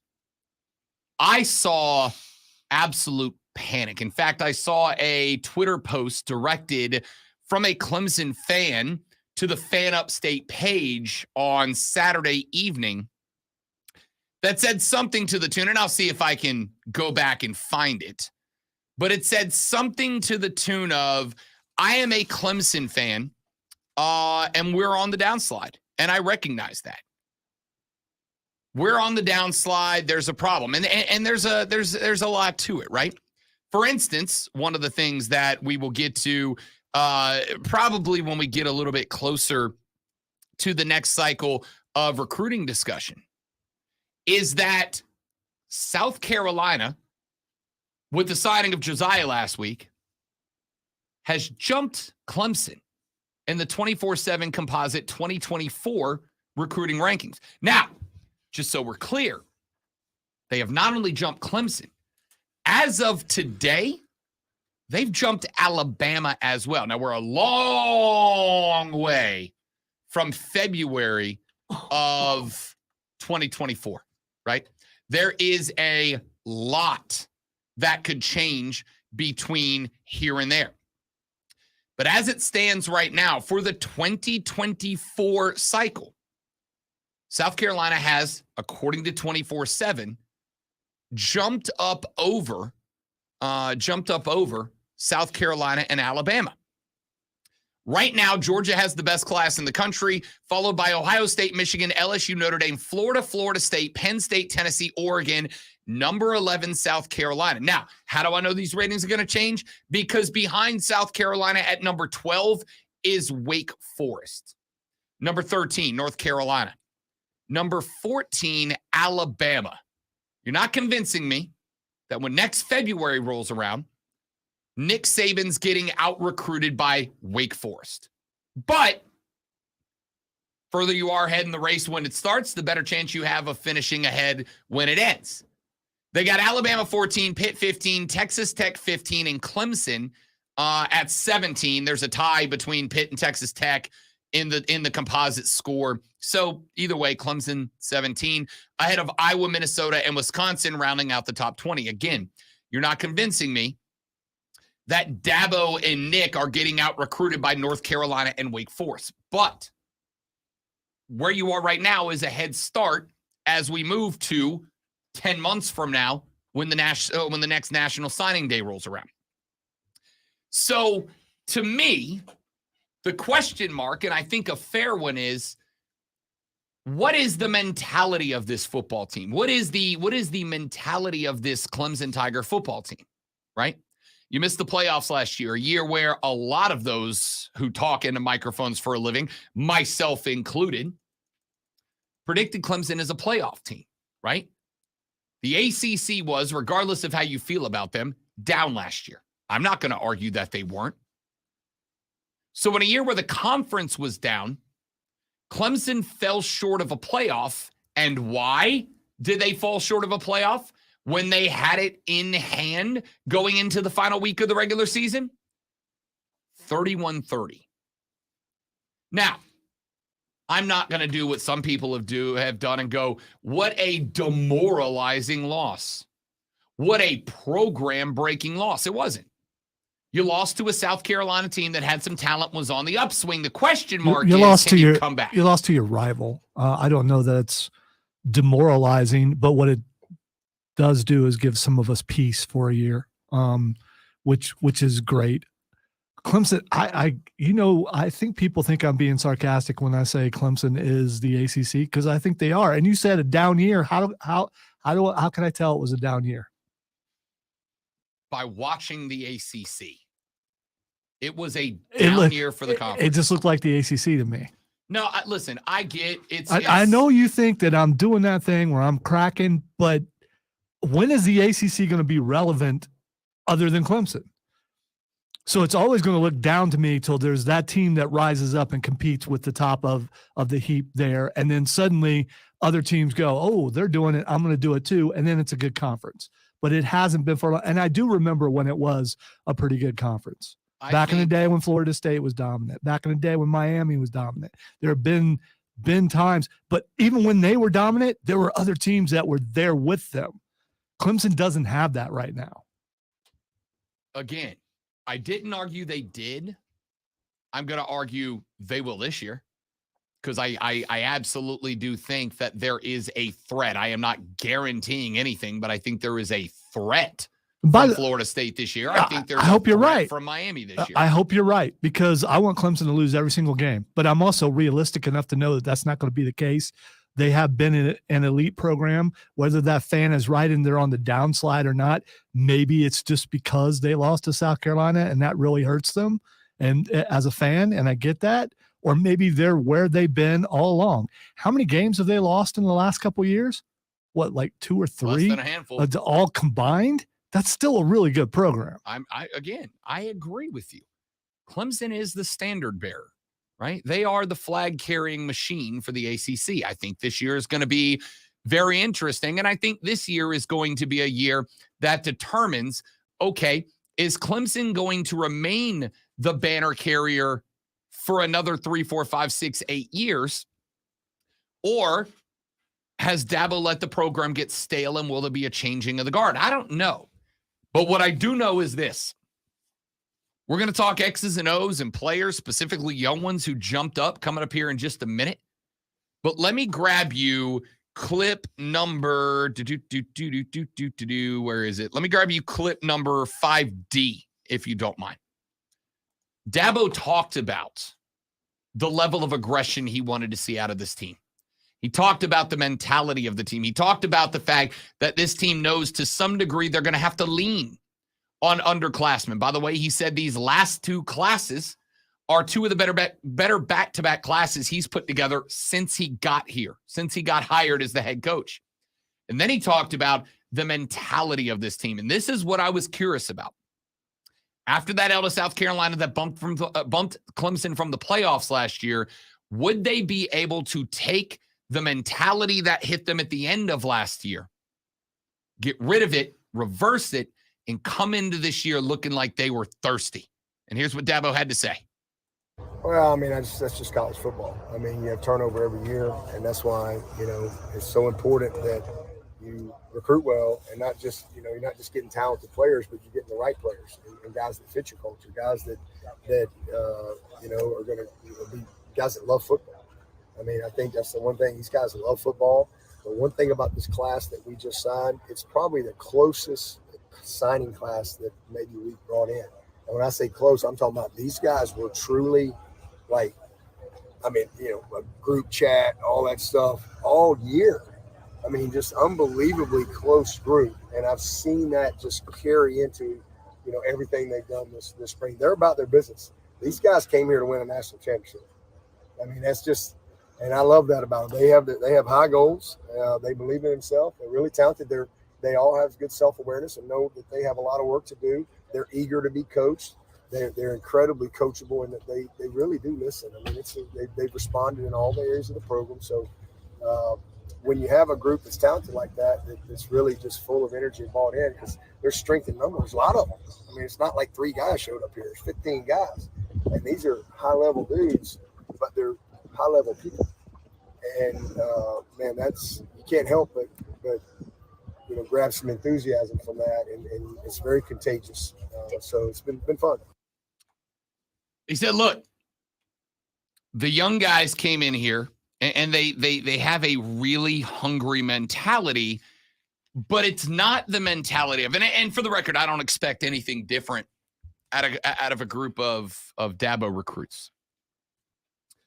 But he said they came in, and there's not a cockiness to them. There's a confidence to them.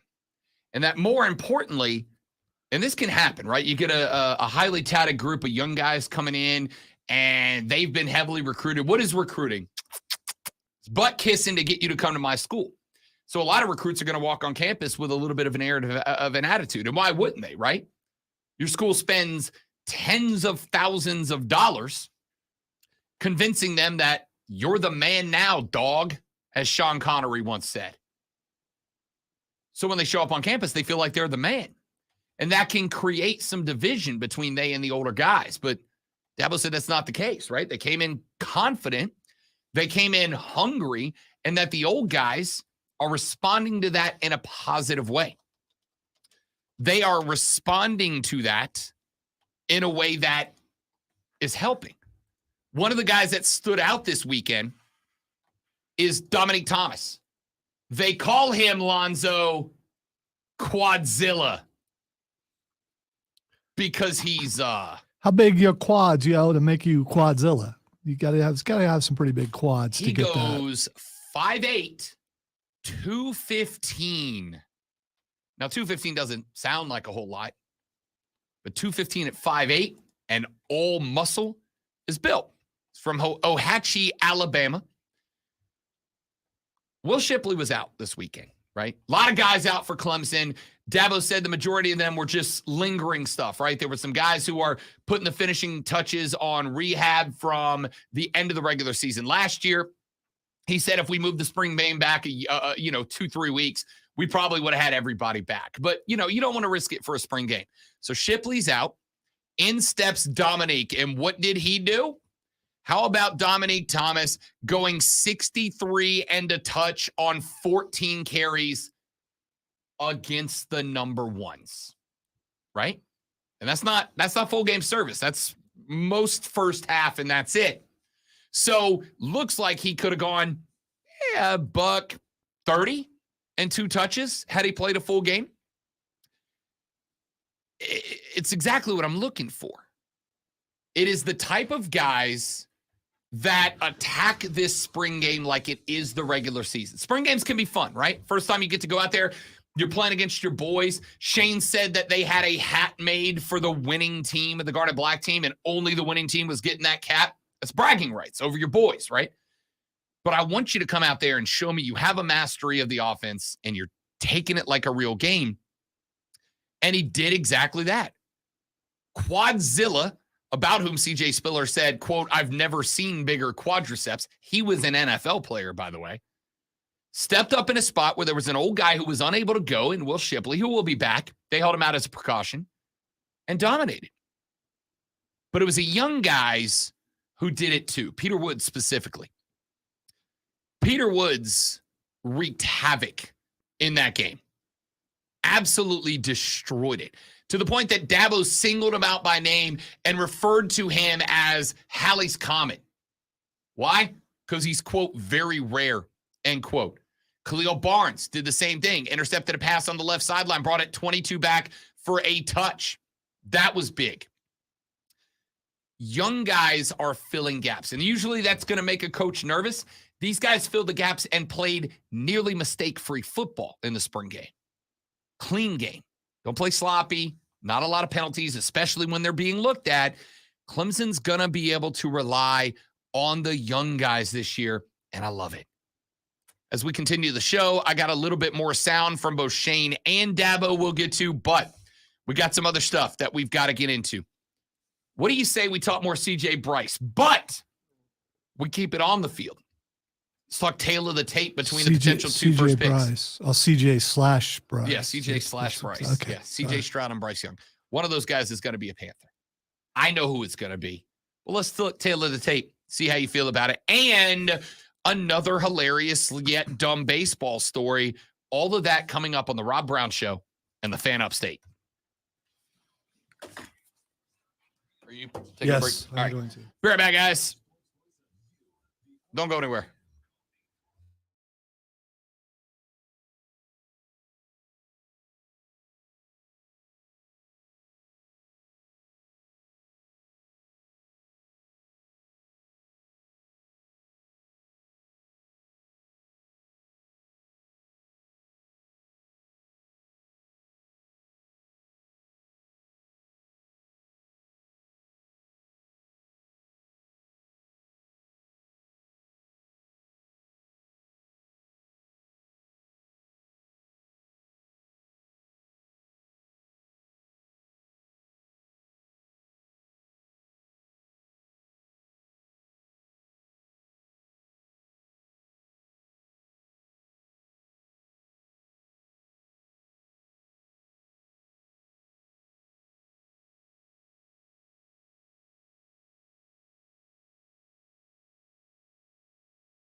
Television mergers are happening more and more frequently. And one of the most recent ones was when Warner Brothers and Discovery completed their merger earlier this week.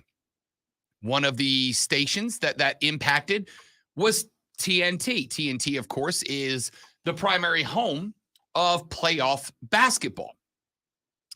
Yesterday evening, Rob Brown was sitting on the couch in the PJs watching a little playoff basketball while he show prepped for today's show. And while I was watching TNT, watching the NBA playoffs, prepping for today's show, some commercials started running. Happens during a basketball game. And one of these shows, which had commercials running during the NBA playoffs, Alonzo, made me damn near have to turn off the NBA on TNT. Now, when Rob Brown was a younger man, much like the majority of us, Rob Brown had to deal with zits, pimples, blackheads. We all had to do it. Acne. That is correct. And every now and then you get one of them big old honking zits on the face that you gotta pop, right? I'd rather have the red spot than a big old disgusting whitehead right there on the tip of my nose. I'll tell you what I don't love is seeing literally anyone else pop a zit. I don't know why. I've done it 100 times on my own grill, but watching somebody else do it is gross. Well, so it was the doctor on there, and he's and hence Rob almost had to turn off the NBA on TNT because they were running not just repeated, but graphic commercials for a show on the Discovery Channel called Dr. Pimple Popper. If you don't know what it is, ask your mom or your wife. Because one of them watches it. Yes, because it's females seem to really love that show. Courtney Yes. loves it. And I'll never understand, because here's the thing. If it was a show about popping zits, you know, the little ones on your nose that you just use 2 fingers and you do it and it's popped and then you rub some alcohol on it, you're done and you're cleaned up. That's one thing. This lady is popping zits the size of my fist. Yeah, and the problem I have with it is it's horrific. Well, other than that, my wife won't watch a horror film. Well, that's just gross. So, okay. How is this not any worse? I'd rather watch Freddy Krueger or Michael Myers or Jason Voorhees any day do what they do, because I know that's special effects. This pimple popping thing, that's real, and you like it. Why do you like it? Ugh. Let me read you some tweets that came out from people talking about this. At NetW3RK, at network, but with a 3 instead of an O, said, quote, in a sentiment I could not agree with more. I pray that whoever okayed these Dr. Pimple Popper commercials rots forever in the blood oceans of hell. Because commercials are played during shows that a demographic would appreciate it. So why is it playing during the NBA? Are more women watching the NBA now? I'm going to tell you this. I was on the couch last night. I was watching the NBA. The fiance was 2 seats over from me with the dog in between us. And when that commercial runs, it was the only time that she looked up at the TV. And she's like, oh, I need to set the DVR. So it worked, right? And I get the strategy, right? Because even if you don't watch the NBA in the regular season, if you're a fringe basketball player, you're at least watching the playoffs. And if you're watching the playoffs and you're in the main room and you've got the woman friend in your life, there's a good chance she's watching with you. And that's the attention you're grabbing. Granted, it is targeted at a minority of the viewers, but it's one of 5 or 6 commercials during any given stop set. But I don't need fist-sized zits being popped in my face while I'm trying to watch Ja do Ja, man. At R. Callen said, quote, TNT becoming Warner Brothers Discovery is rock bottom for commercials during the playoffs. Get Dr. Pimple Popper the hell out of here. Marcus Spears said, please don't run that Dr. Pimple Popper commercial no more tonight. At Karen Abkarians said, it is wild that Dr. Pimple Popper got more playing time than Thomas Bryant tonight. Correct take. At J Ram said, please outlaw Dr. Pimple Popper commercials in the new CBA, correct? At Damn J What You Say said, quote, I will sue you for showing that Dr. Pimple Popper commercial while I was eating dinner at NBA on TNT. Y'all, I don't know who made that call. I have never wanted to put someone on an iceberg and float them out into Lake Superior quite as much as I did when I got attacked, ambushed, and assaulted by Dr. Pimple Popper. You jackasses, stop. Hour number 3 of the Rob Brown Show's next on the Fan Upstate. Bye.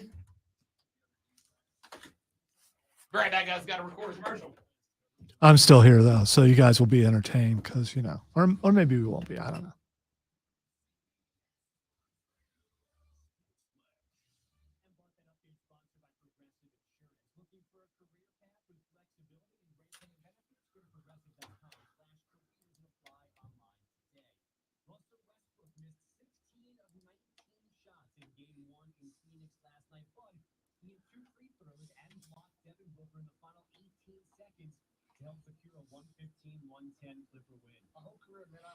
You know, I can handle the carnage that is like Braveheart, but I cannot watch the Pimple Popper thing. It's just, I don't understand how that's entertaining. I really don't get it.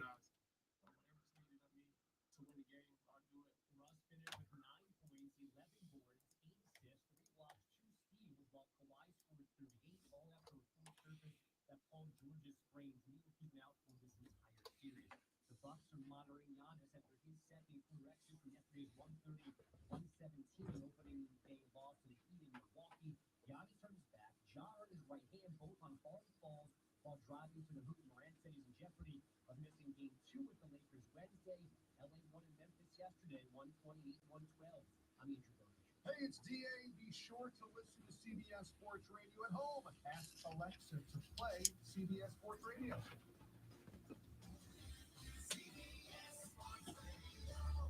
Cards issued by Sutton Bank and Celtic Bank members of the terms and conditions apply. What if you could do business without busy work? With Ramp, you can.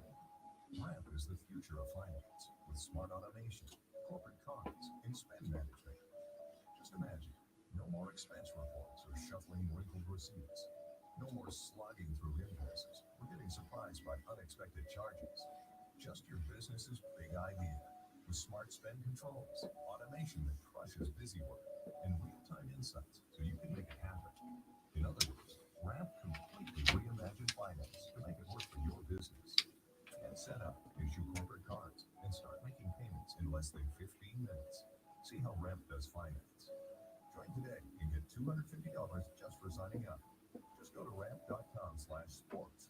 That's ramp.com/sports to get $250 for signing up. That's ramp.com/sports.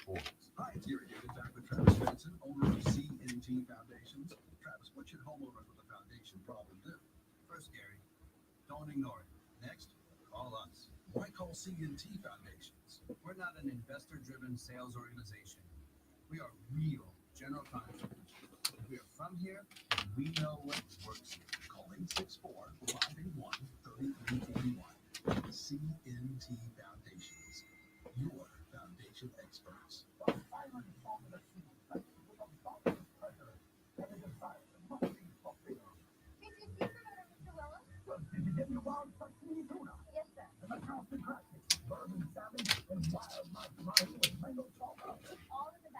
Enables our extensive seafood department offers a huge variety of local catch and flavors from around the world. Eagles, low prices, love the savings. Every Friday. My friends at the South Carolina Forestry Division want your help in canceling wildfires. Or at least the ones caused by humans, which are about 90% of all wildfires. Negligent but avoidable behaviors like careless outdoor debris burning Lax campfire safety and improper vehicle and equipment use. are the leading causes of wildfires in South Carolina. Please think before you burn outdoors and operate smart producing equipment. Let's cancel wildfires, South Carolina. Sponsored by the South Carolina Forestry Commission and South Carolina Broadcasting Association. The only thing that would have shocked me, Steven, would have been if Guitar Hero won. That would have been the shocker. Or maybe Borderlands, because I I'm not sure that belonged in the Elite Eight, but it made its way there. So I was really shocked that Batman went down early, but it has a lot to do with the group in the room too, I think. Okay, Rob, where are you?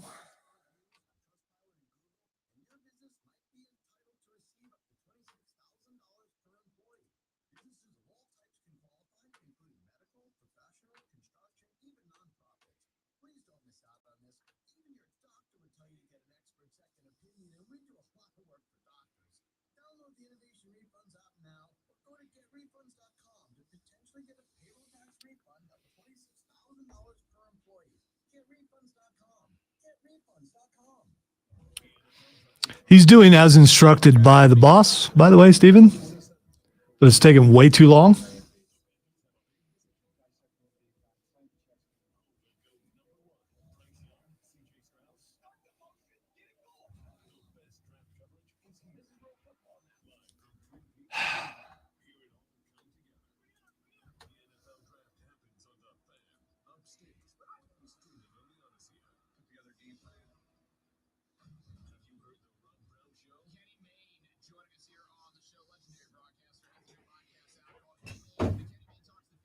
Gable's in first break.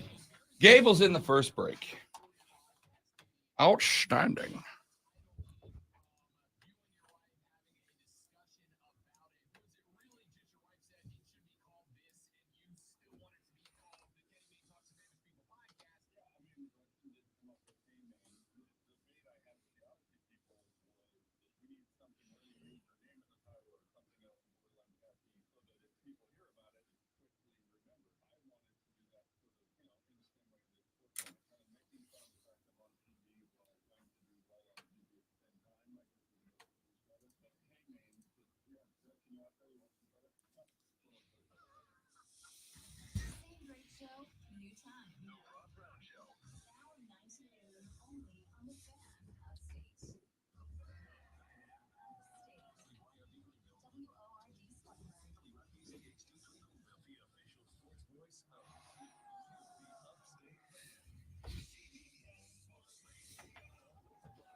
The third, the final, the best, the money hour of the Rob Brown Show goes right now. This is the Fan Upstate. Thank you, ladies and gentlemen, for allowing us to be a part of your morning every weekday from 9 to noon. I am Rob Brown, the great one. Lonzo sits on the other side of the metaphorical glass, my co-host and executive producer. We would love for you to be a part of the program. The Gilstrap Family Dealerships.com phone line is open for you right now at 844-326-3663. 844-326-3663. You can text us on the text line at 71307. 71307. That is the number. Text us and start that text with FAN, F-A-N, FAN, F-A-N, and we will read them on the air, ladies and gentlemen. We've had a couple of things that we've gotten into so far. Spring games eaten up most of the time so far because, hey, we got like what, 150 something days until college football kicks off, ladies and gentlemen. Yeah, pretty packed up about that. Pretty excited about college football getting here. Let me get a couple of clips from both teams. And I want to start with one that I think Lonzo is going to appreciate greatly. Clip 4A, if you don't mind. Shane Beamer was queried about the competitiveness of this spring game. I told you earlier, Shane in the program had hats made to commemorate the win for either Team Garnet or Team Black. And only the players on that team would get that hat to wear around the locker room as a badge of pride, more importantly, bragging rights. And they took it very seriously. How seriously, might you ask? They went to Lonzo-esque levels of planning and strategy to ensure the dub. Here's how Shane put it. That's just who they are. Hats. We had hats on the line. We told them that it was going to be like a conference championship win or a bowl win, whatever team won the game. We'd have a hat for them to put on the sideline after the game. So they were fighting for hats, but mainly just bragging rights. And these guys, they love to compete. They really do. And it was heated. I mean, there's been a lot of trash talk back and forth in the building for the last 2 days. Some of these guys were cold-blooded, in that draft on Thursday night. The whatever Hunter Rogers, whatever he was on, the Garnet Black team, whatever team Hunter Rogers was on. He talked the coaches. We only have 2 snappers in the program right now, long snappers, Hunter and Cole Rasmussen, and Hunter got selected as the snapper, and he talked his coach into drafting a second snapper so the other team would not have a long snapper in the game and couldn't kick field goals and couldn't punt, which I think is brilliant that he thought of that. And it was all in the name of winning the football games. And then it hit me like the next morning. Pete texted me that night about 10:30 and said, "You all are aware of this. The other team doesn't have a long snapper." So they literally were trying to teach some of our players to long snap yesterday morning. I'm like, guys, we're not doing that. I'm not going to send somebody out there on the field and snap for the first time ever on national television. So we made a trade so that the other team could have a long snapper, but they wanted to win, and they went by all means necessary, and that was just one example of it. So the assistant coach had to rat him out. They wouldn't have known until the next day. It would have worked. It absolutely would have worked. That was awesome. Come on, Shane. So you had Hunter Rogers, a long snapper. The other long snapper available for this game was Cole Rasmussen. Hunter got drafted because I thought this was fun. I saw a short clip of it that aired during the spring game. To divvy up the teams at South Carolina, they quite literally had an NFL-style draft, up to and including Shane serving as the commissioner, standing at the podium, calling out the names as they were drafted. Yeah? Because they have a lot of fun there. As when we talked to them, when we had them on the air, they, with their social media, with everything they do, they have a lot of fun, and that ain't nothing wrong with that. Not at all. So you never see Will Muschamp do this. That's for sure. They did a draft. Hunter Rogers, the long snapper, gets drafted. And he talks his coaching staff into drafting Cole Rasmussen as well, the only other long snapper. Not because he said, well, if I draft him here, I'll get all the snaps and I'll look good. No. If we draft the only other long snapper, their team won't have a long snapper. And therefore, they'll either have to teach a non-long snapper to long snap, A, or B, they'll just have to go for 2 and go for every 4th down because they can't kick field goals or punt. And they wouldn't have gotten away with it too if it wasn't for those dang kids and their dastardly head coach. Shane went, no. I'm not going to send a non-long snapper out there and give him effectively a day and a half to learn to be a long snapper and then make his debut long snapping on national television. We ain't doing that. But it is not about the result. It is about the process sometimes. And as soon as I heard Shane tell the story that a long snapper convinced his coaching staff to draft the only other long snapper so that the other team did not have field goals and punts available, my brain went, Lonzo's going to be so proud. He's going to be so proud because this is A+ troll strategy. And I love it. Oh, without a doubt, he is now my new favorite player. Love that. Love that. Let me flip to the other side. Let me get a Clemson soundbite in here, Zoe. I am going to go here with clip 5, if you don't mind. I'm a big fan of good broadcast teams. I'm a big fan of guys and gals who very clearly put in the work. They get to know the teams that they are calling a game for. They get to know the tactics, the strategies. They ask the right questions of the coaches during their short sideline interviews. I'm a big fan of well put together television broadcast. And there was, during the Clemson football spring game on Saturday, a sideline reporter who very clearly put in the work. A sideline reporter that knew things about the team that he was reporting on that I don't think any other sideline reporter in the country could have possibly known about. This sideline reporter was talking tactics and strategy, but was also interviewing players on the sideline and doing some really interesting interviews. Here is that sideline reporter from Clemson's spring game.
That, of course, was noted sideline reporter Dabo Swinney, roaming the sideline with a headset and a microphone. By the way, going old school, using the handheld mic too. Like, he carried the handheld mic the whole game.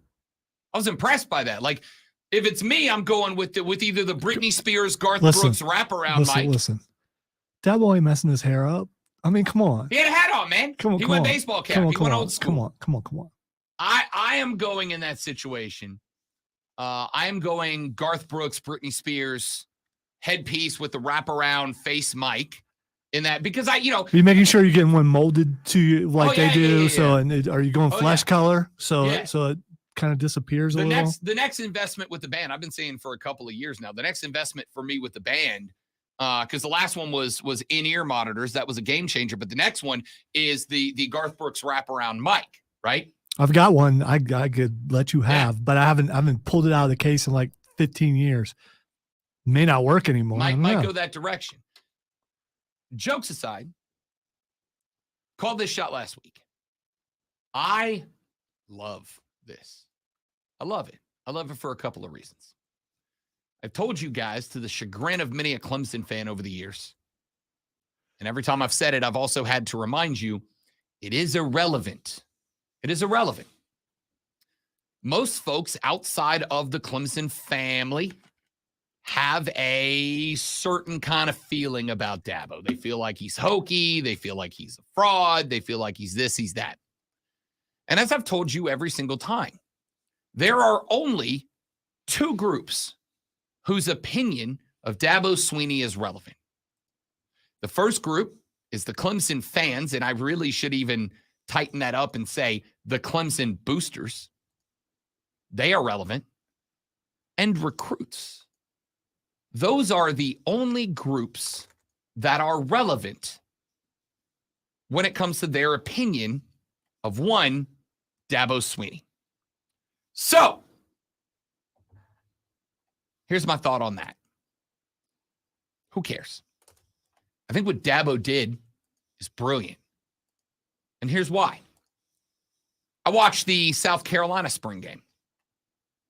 And they would talk to Shane every now and then. They had Roman Harper, buddy of mine, hashtag name drop. They had Roman Harper working as the color commentator. And they did it interesting too. They had Roman actually doing color from down on the field, right? So he was calling color from literally on the field behind the quarterback. He was saying what he was seeing from a DB's perspective on the field. It was pretty interesting. It was entertaining.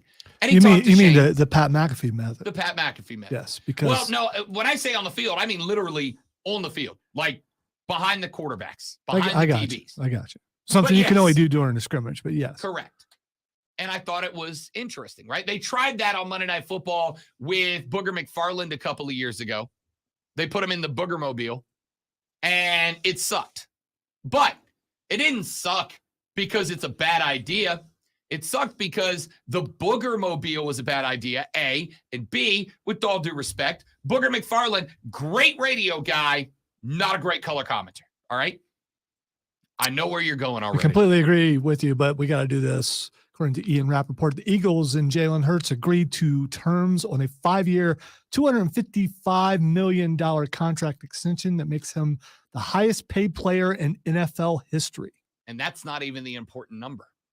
The important number, Zoe, Is one, what is that? 1,000,007 $179,304 million in Guaranteed. guarantees. Yes. And a no trade clause. Yep. 255, 179.304 mil guaranteed, and a no trade clause. Not bad for a guy just a couple of years ago or saying, Jalen Hurts, is he the guy? Yep. Is this the guy? Yep. And we will talk about that in a minute because that puts some added pressure on another football franchise. You probably already know who I'm going to go with here, but we'll come to that in a minute. They also have birds in their thing. Yeah. We'll come to that momentarily. Let me finish up this thought. I love the addition of coaches being involved in the broadcast. I love more that Dabo was on the mic during plays. I mean, he's breaking the plays down from his perspective. In fact, on the, first or second drive, Dabo was giving credit to his first team punter for the incredible spring that he had. And while he's doing it, the punter drops a snap inside the 5-yard line. Ball's on the ground. Had it been a live game, it would have either been recovered by the defense for a touchdown, or they would have had the ball inside the 4-yard line. And Dabo reacted to that live, broke down what happened, how it went wrong, etc. When Peter Woods had a big stop as a freshie, 5-star defensive tackle out of Alabama, a guy that Clemson won out over the Tide. He was breaking it down. Love this guy. Here's what he did this spring. Here's the play call we had on here. Here's the look he saw. Here's why he did what he did. And it does two things. Number one, it makes the spring game a hell of a lot more entertaining for us as fans, doesn't it? Like our job, me and Lonzo's job, play-by-play guy's job. As a play-by-play guy, you have one job. That's what? Here's what just happened on the field. Here's what is happening, and here's what just happened. A color guy's job is to what? Analyze it. Here's what I think went down. Here's the what I think this guy thought or this guy saw or why this guy went here and that guy went there. Ain't nobody know more than the guy who did it than the guy who called the play for him to do it, right? So to have Dabo doing that makes it, if nothing else, a hell of a lot more entertaining and compelling. Dabo calling color was more compelling than Roman Harper calling. And that's a compliment to Dabo, not an insult to Roman. Roman did a great job in Columbia. Dabo on color was phenomenal. But the second thing it does is it opens up a way for Dabo Swinney for effectively 3 hours to place he and his coaching staff and his personality and his charisma on display. So if you're a recruit, and let's say you are Peter, and you've got an option. Alabama wants you. Clemson wants you. There's 3 hours where Dabo's interacting with his guys, and not just coaching. He's on the sideline interviewing them, right? Asking them questions, giving them input, coaching. And it lets you get a little bit of a background reveal to a guy that, like if you're a player being recruited, sure, you're going to have a lot of interaction. Both Dabo and Shane yesterday would have sat in their office meeting after meeting after meeting after meeting with the recruits who were on campus and elected to be there for the spring game. But you're only going to get so much exposure to Dabo in a coaching element before you have to sign the dotted line and agree to Dabo being your coach.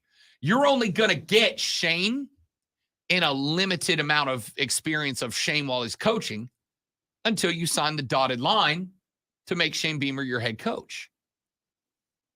If you weren't at Clemson's spring game, and even if you were, there's 3 hours of Dabo being Dabo as both a coach and a character.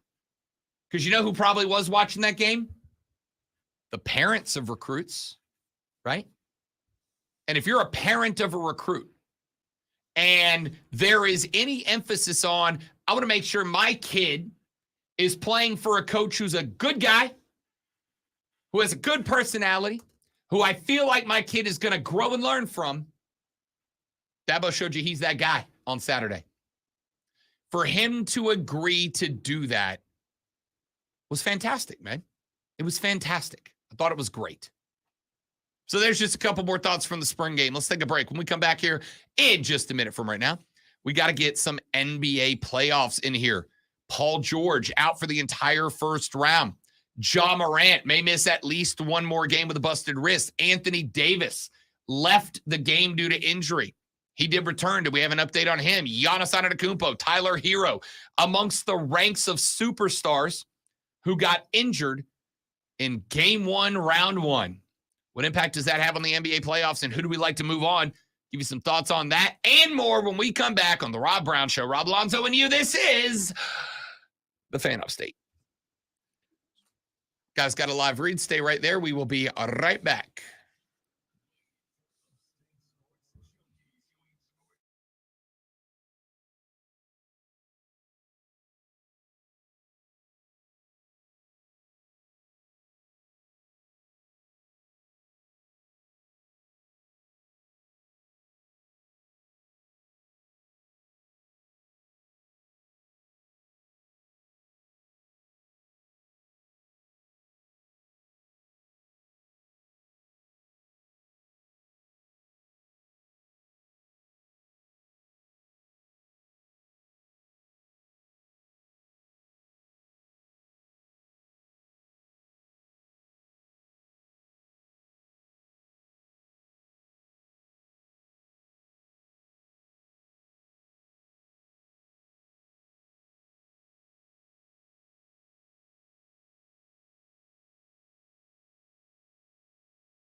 So this weekend I guess it was this weekend, there was a pay-per-view boxing event called YouTube Creator Clash. It was basically YouTube creators boxing other YouTube creators, which is fine. It's just a way to spark interest and get attention. And you know what they're not doing is selling it as legitimate professional boxing. That's another discussion for another time. I didn't know about it until Marisha Ray, who voices Keyleth and Bo in the Critical Role series, she was actually fighting at Creator Clash, which I find hilarious because she's a tiny little bitty thing. Anyway, imagine going into this and drawing long-term professional wrestler John Morrison as the guy that you have to step into the ring and Who box. looks really thick, by the way. Not in a bad way. I mean, he's jacked. Yeah. That would suck. Imagine putting in to do this and thinking you're going to get like some dork in his mom's basement with a camera set up. And they're like, no. Noted multi-time WWE champion John Morrison is your guy. Ooh. Suddenly my ankle doesn't feel so good. I don't know. I'm watching this thing over and over again. I'm not sure he connected. I think my dude took a dive. Show it again. Let me see. I think he took a dive. That first, well, I don't know. Maybe he didn't. The first jab to the nose was pretty good. And then the right that took him down. Almost thought he whiffed. I don't know if I can make this. Because not only is it under this time, but now there's a jersey hanging off the edge, so I got limited space. Don't get anything on that jersey. I know. Oh my gosh. I think I get a corner and hope I get a good roll. Didn't get the roll. Angle was good. The sign damn. It got stuck in between the rim and the backboard. Hate when that happens. Don't be gone too long. I've always been a fan of Demir Bird, by the way, Trey. So I'm good with it.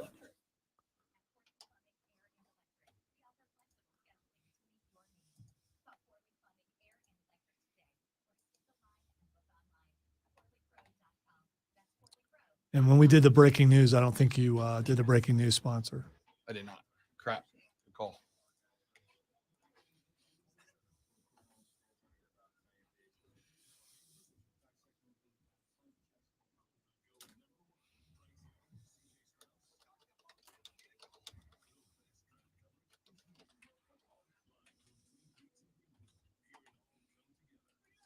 Yeah, we haven't plugged that either. Even though you did just do a promo, we haven't plugged the fact that we're going to be there. And I'll do that's that when we come back here. like next week, right? Yeah, Thursday. Next Thursday.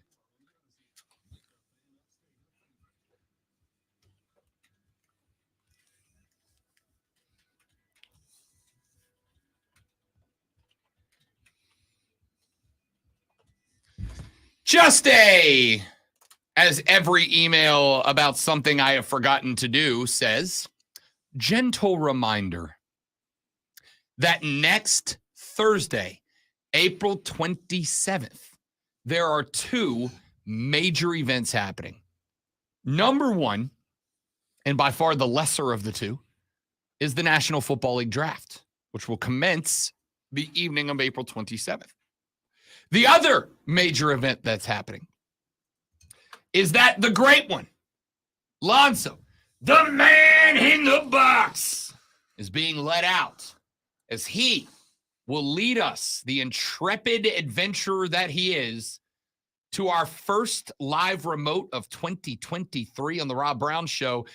Ya boys will both be live and in living color at Twin Peaks, right down the road here in Greenville, Woodruff Road. We'll be live at Twin Peaks. We will be doing the entire show from 9 a.m. until noon. The doors will open at 11 a.m. So what do we encourage you to do? Show up at 9, tailgate the parking lot from 9 till 11, and that 11, come on in, get yourself some from scratch food served by the world famous Twin Peaks girls.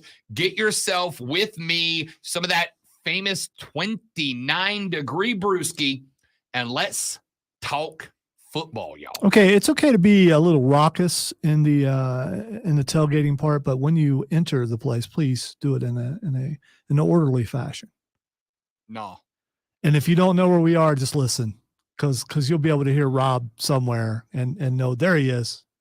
There he is. How dare you say something so insulting and also remarkably I will say yesterday while I was out in public again, couldn't find Rob, didn't realize he had already left the premises, but we were listening. Because there was a good shot, as my son pointed out, in the well, we heard Rob. So if we can hear Rob in the well during a wrestling event, we're probably going to hear him in South Carolina Comic-Con. So if you don't see us right away, when you come out to Twin Peaks to see us, just listen and you'll hear him. He's there. Twin Peaks next Thursday. Doors open at 11. You are more than welcome. You have Zoe's permission. I might not get to go now after all that. So, I mean, we'll see. Permission may be denied. I doubt it. I'm okay with it. And I mean, we all know it's up to me. Twin Peaks next Thursday. Doors open at 11. Tailgate starts at 9 in the parking lot. You can come on out. Like I said, we'll be off the air at noon. I'll be sticking around for a couple of hours to have some hot wings and some brewskis with you. I'll stay a little bit, but then I got to come back to work because I got to come back to work. I got work to do. Sounds terrible. I've got other duties. I do too, but I'm putting them off until that evening because I want to hang out with y'all. So come on by Twin Peaks. You'll just see me sitting over there uncomfortable. You don't want that because it's gonna ruin your. It's like, Lonzo, come to our party. Why? You're just going to go, Lonzo, you don't look like you're having a good time. Okay, so I just won't come. That way we don't have to worry about ruining anything. But I am going to be there next Thursday. I'm going to have fun. Never had their food before. Going to love talking to draft because it's the NFL draft. And I will spend a little time. Come give Lonzo a hand hug. Hand hug. That's good. That's a good move. Hudson. Come on by. Tailgate starts at 9. Doors open at 11. Show is on until noon. Then Zoe and I will hang out for a little while. I will hang out for longer. We got wings. We got pretzel bites. We got 29-degree beer, which, by the way, is the optimal beer serving temperature. So you can bet Rob Brown will have. I'm not eating anything unhealthy until next Thursday, and then I will turn back into a gluttonous sloth. You know, the other thing you can do, and this is really, really cool. Once you're already there. You've just getting started. You might as well hang around for that excellent show that comes on from 3 to 7 Offsides with Mark Ryan. And I think Diesel will be there also. Pretty sure Diesel will be there too. So, I mean, you can hang out with those guys too. So you can make it an all day thing because the fan is going to be there all day. Correct. We'll be there in the morning, in the afternoon. Mark and Diesel will be there in the evening, taking you right up to the start of the National Football League By draft. the way, grill Diesel on his NFL knowledge. He will astound you. He's a Brace guy. He's got to be a Brace. No, you know what? He does a great pregame show for the Carolina Panthers. So he knows a lot about the Carolina Panthers, and he's very positive about it. So you make sure you talk to him. You're going to come away going, yeah, the Panthers are going to do well because that's what he does. He spreads joy when it comes to the Panthers. 2 hours before every Carolina Panther kickoff is the Carolina Kickoff Show starring Diesel himself on Classic Rock 101.1. Make sure you tune into that, and make sure you tune into all of our shows next Thursday. We will be live at Twin Peaks. All right, going to talk NBA, but before I get there, let me knock out this Jalen Hurts story. Breaking news brought to you by our friends at BetQL. Be a better, be smarter. Beat the books with BetQL, and do not forget to tune in on Saturdays to the BetQL Network when Bet for the Cycle, the best damn baseball show in all the land, airs, starring Cody Decker, myself, Hayden Ass Mario, noon to 4 on the BetQL Network every single Saturday, y'all. Jalen Hurts just got paid. He got the bag, y'all. Got the bag. Wow. So all that narrative that we heard before about Cleveland messing everybody over, it was just narrative. For the record, JJ got, what was it, $175-ish guaranteed? Let's see, let me pull that number again. 179,304 guaranteed. Deshaun got, what was it, 250 guaranteed? So he is still a quarter shy of Deshaun's contract. Well, then how are they saying that he is the highest paid player in history? They count total salary. Okay. Deshaun got $230 million fully guaranteed. Jalen has escalators, clauses, incentives, etc., that he will have to meet. Now, if Jalen does everything that's in his contract, then Jalen Hurts would make a full 255, which would make him the highest paid National Football League player of all time. But there's a lot of incentives that they put in there that are difficult to make. For instance, I can almost guarantee he's going to have an incentive in there that's going to be worth $7, $8, $9, $10 million of make the Pro Bowl. There's going to be incentives in there that are be a first-team All-NFL player according to the AP. There's going to be some in there that are make the playoffs, win the division, win the Super Bowl, etc. Now, if he hits all of them, he will become the highest, when I say paid, I mean literally checks scratched player of all time. He has the highest value contract of all time. We are still waiting to see the deets drop on that contract. Deshaun's contract was 5 years, $230 million, all of it guaranteed, including a $45 million signing bonus right out the gate. Jalen's contract checks him in at a $51 million salary per season on average. But again, a lot of that is going to be incentive. Not a lot of it. A chunk of it is going to be incentive laden. There's going to be certain numbers that he has to meet in order to get to that spot. So Deshaun's, the word guaranteed is what is holding up the Lamar contract, right?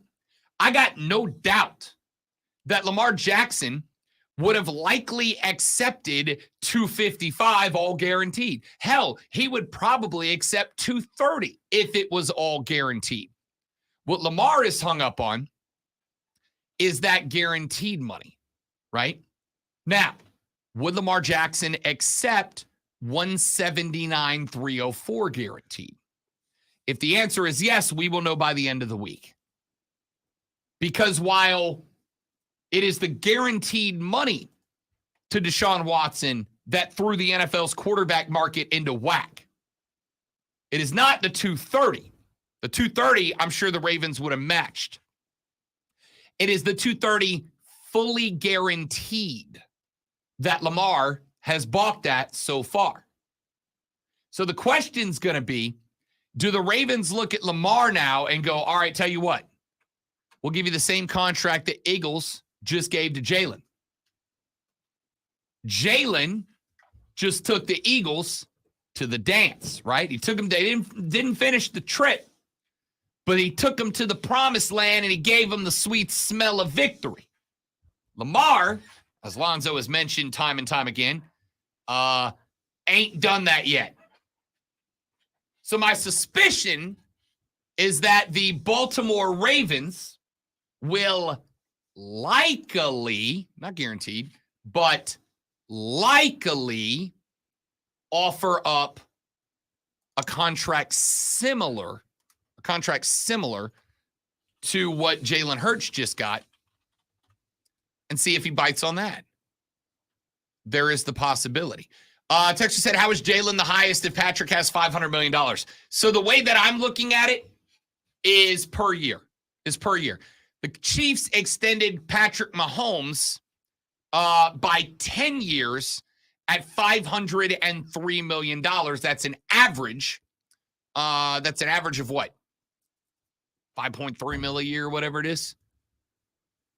It's about the average money. Jalen just got a contract that is worth half as much,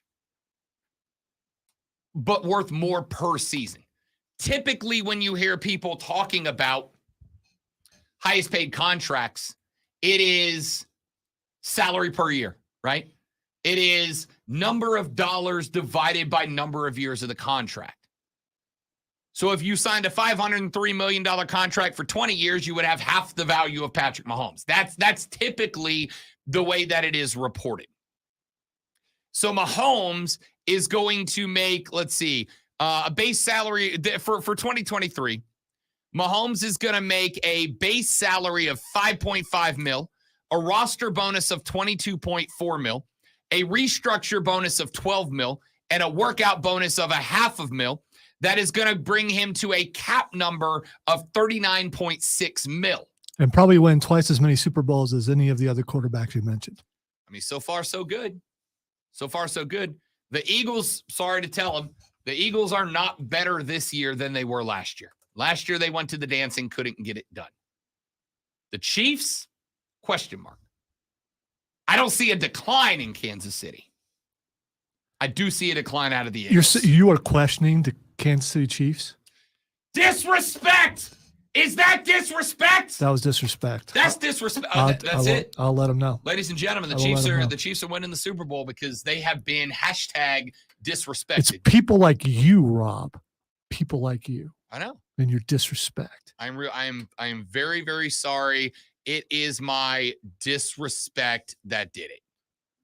So when the Chiefs inevitably win the 2023-24 Lombardi Trophy, you can all look back to April 17th, 2023 and say, damn it, Rob Brown, you did this when you # disrespected. Let me write it down. We're gonna clip this so I can play it back to you and you'll know it's your fault. Go ahead, man.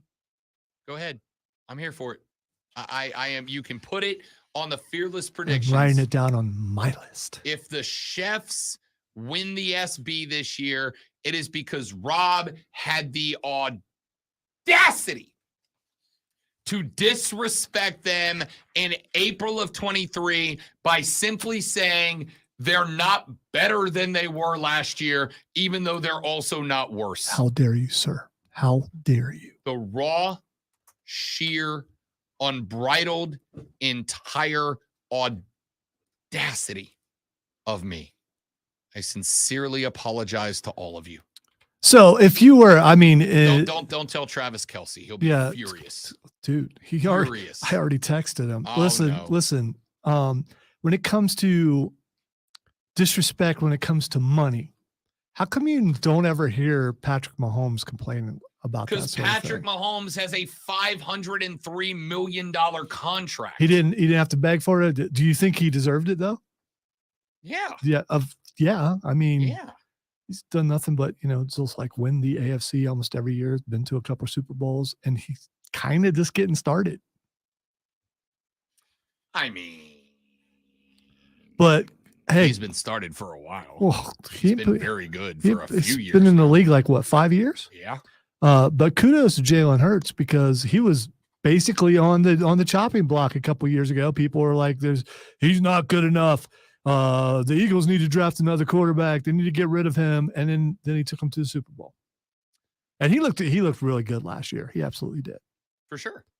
Jalen Hurts looked good last year, especially late, right? In the playoffs. I remember going into the playoffs last year, and the big question that got asked over and over was, is Jalen the guy? Can Jalen get it done? There was no questions about the wide receiver core, the offensive line, which was very good, by the way. The defense flew around the field. The only question anybody had about the Eagles was, can Jalen Hurts be the guy? And while the finger does not have a ring on it, Jalen gave everybody the finger and got them there. And for the record, the Eagles played a fine game in the Super Bowl. They just got Mahomes because the Chiefs were that good. And also, # disrespected. Does the trend continue? Because most people aren't disrespected the way that the Chiefs are. Does the trend continue when someone gets paid a lot that suddenly their next season are not that great? I'm not worried about the Chiefs because they're disrespected already. So they're good. They use that as fuel, as motivation. Yeah, because # disrespect. Yeah, I mean, people like you, Rob. Yeah. But Jalen Hurts just got paid. Will he have a lull of a season next year? # disrespect. We all saw what happened to Deshaun when he got paid. He sucked last year. It was bad. It really was bad. So the nobody felt sorry for him, but still, it was bad. The Eagles, as of today, are working with A.J. Brown, Devontae Smith, and Quez Watkins next year. I would like to see them go one more wide receiver in the draft. I think they're fine at tight end with Dallas Goedert. I think they're fine across the offensive line, anchored by Jason Kelce. I think that they could probably. Oh, now you disrespected Travis's brother. What are you doing, man? Chiefs v. Eagles Super Bowl. It's guaranteed. Repeat. #disrespect. I think they could probably use a little help at the offensive tackle spot on both sides of the ball. They lost a couple of guys defensively they'll need to replace, but the Eagles are going to be fine. I'll tell you what. Jalen does now get to prove himself, right? You got to prove yourself twice. You got to prove yourself to get the fat stacks, and then you got to prove yourself again that you deserve the fat stacks. And this is his chance to do just that. Ladies and gentlemen, let's take a break. When we come back, we wrap this bad boy up. We call it a day. Next on the Rob Brown Show in the Fan Upstate.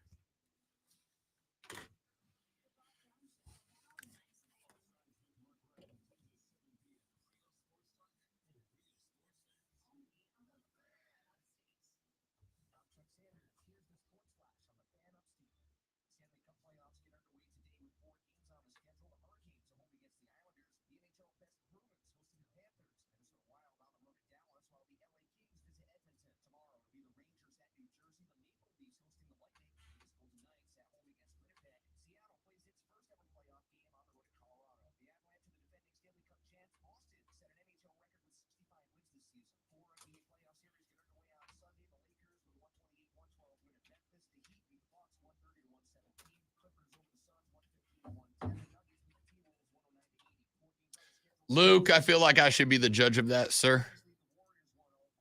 Big pimento cheese guy over here.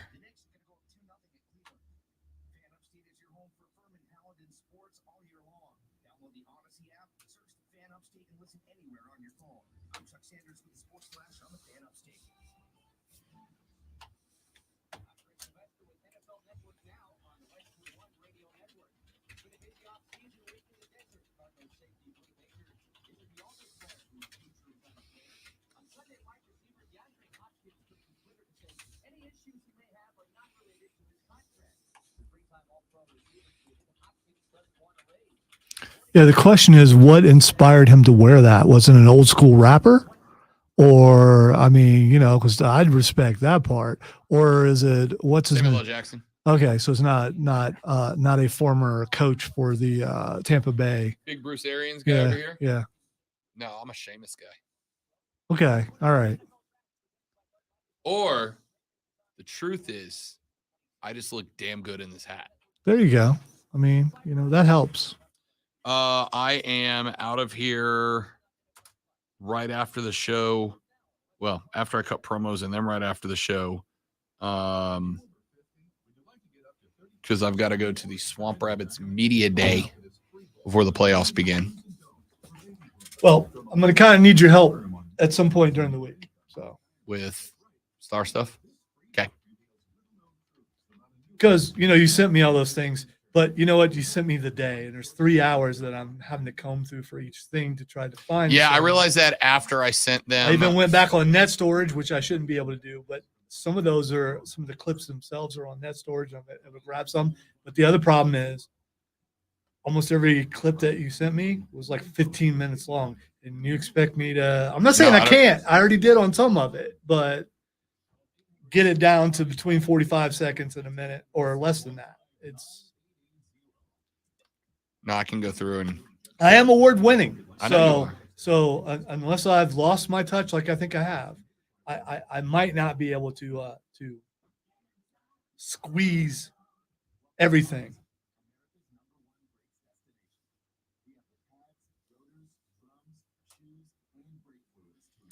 Got my beginning, my middle, and my end in there. Doesn't mean that you'll like the beginning, the middle, and the end, but they're in there. And now I'm putting stuff in between and then trying to hear what it sounds like. And sometimes I do that, and then I put the music in and it doesn't sound right, and I have to move them around again.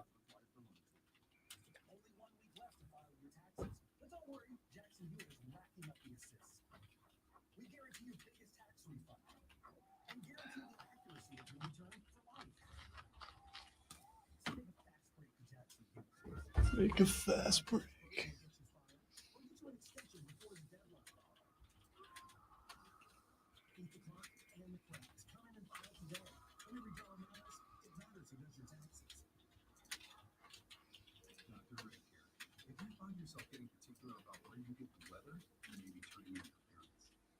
Looks like it might rain.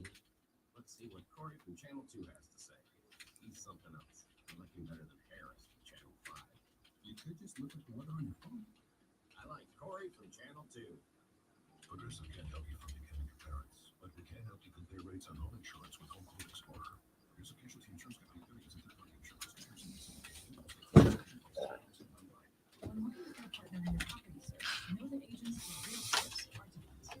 Real force are bound by code of ethics, but your best interests first. Real force are members of the National Association of Realtors. That's who you are. This afternoon, rain with plenty of sun, high of 71. Weather is brought to you by Beacon. Beacon has the newest power tool in roofing, the Beacon Pro Plus mobile app. Now through June, purchase online with Beacon Pro Plus and earn up to $1,500. Beacon, always building. From the Ingles Market Studio. Out of state, 97.7 FM. 97.1 FM. Always live from the Freon CBS. Now, the Ron Brown Show presents Twitter Trending Topics. Welcome to Twitter Trending Topics, where I tell Rob what is trending and he will tell us why. And then I looked at my sheet and had no idea what the first word was that I wrote, but I figured it out because Batman skills. The first thing trending is snowing. So I'm assuming it is a genuine weather thing, only because I was perusing my golf website earlier and I came across a dude who said that he got in 2 rounds of golf on Saturday and Sunday in Wisconsin, and the temperature was like 75. And today it is snowing quite heavily in the area. Let me just tell you that when I moved here, and I got told, it snows every now and then, right? It snows every now and then. Once every few years, you'll get a little light dusting. And then I got caught in a damn blizzard one day. Thankfully, I still had it was not a a blizzard, but still. It was a blizzard. I mean, for a Florida guy, yeah, probably. We might as well have been in Russia. It was a blizzard, ladies and gentlemen. Glad you made it home to the gulag. It was unbelievable. I will tell you that I had this romanticized image in my head of like waking up and sitting in the window with some hot cocoa and a blanket with the girlfriend and looking out at the whimsical landscape which sprawled out before me. And what I got was, this is a nightmare. It was a nightmare. I thought hell was hot. Nope. Also not a blizzard. Frozen. Yeah, it's snowing in several places, including Chicago, who were complaining about it. It was 82 yesterday. It's snowing today. Yeah, well, that happens. Let's see. The next thing that's trending is Joe Burrow. Joey B. I don't know why he's trending other than to say if Jalen's worth 255, 179.03 guaranteed, at the least, so is Joe Burrow. Yeah, so at the least, that's why he's trending. I'm sure he woke up with a smile going, I'm about to get that paper. Yeah. I get that paper. All right. The next thing that's trending is Chris Jericho. Break the walls down. The Ocho, the Wizard. The Wizard. You just made the list. You stupid idiot. Jericho. Does Jericho have more one-line drops than any other wrestler ever? Best at reinventing himself. Yeah, everybody for sure. else has like 1 or 2 that kind of stick with him. Those I just mentioned from Jericho are like all within the last 5 years of a 20-plus year career. What did he do? All right. He has tweeted over the weekend that he would not work with a supposed returning CM Punk. And now people are believing that that's a work. So he will because he may be the only one who actually will work with CM Punk. So there are 2 big rumors floating around right now about AEW as they get prepped for their Wembley Stadium debut, of which, by the way, they've sold almost 60,000 tickets. So it's not a bad show.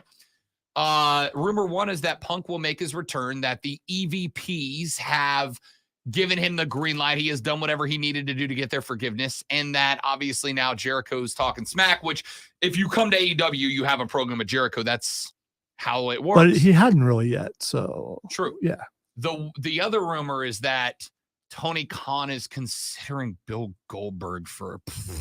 Don't do it. Yeah, that was on the list, but it's because Tony. Eric Bischoff said he should do it. Yeah, shut up, Bischoff. Nobody wants you. Nobody needs you. All right, buddy. Ladies and gentlemen, that's it for the show. We're back tomorrow to do it all over again, but better. I'm Rob. He's Lonzo, and this was the Rob Brown Show on the Fan Upstate. Later, brother.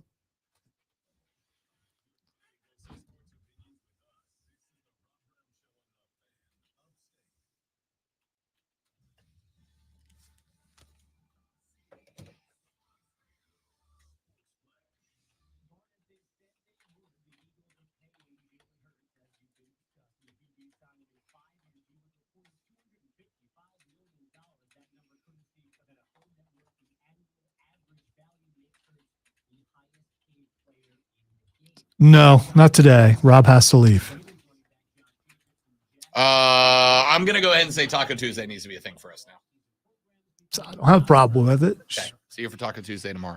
Okay. I do have to take off because it is Swamp Rabbits Media Day before they leave down to Jacksonville to play a playoff series in the worst city in the history of America.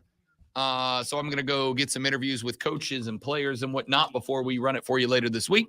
So I do have to bail. I thank you all for being here. You are spectacular people and very attractive. We'll see you back here tomorrow. Have a lovely day. Goodbye.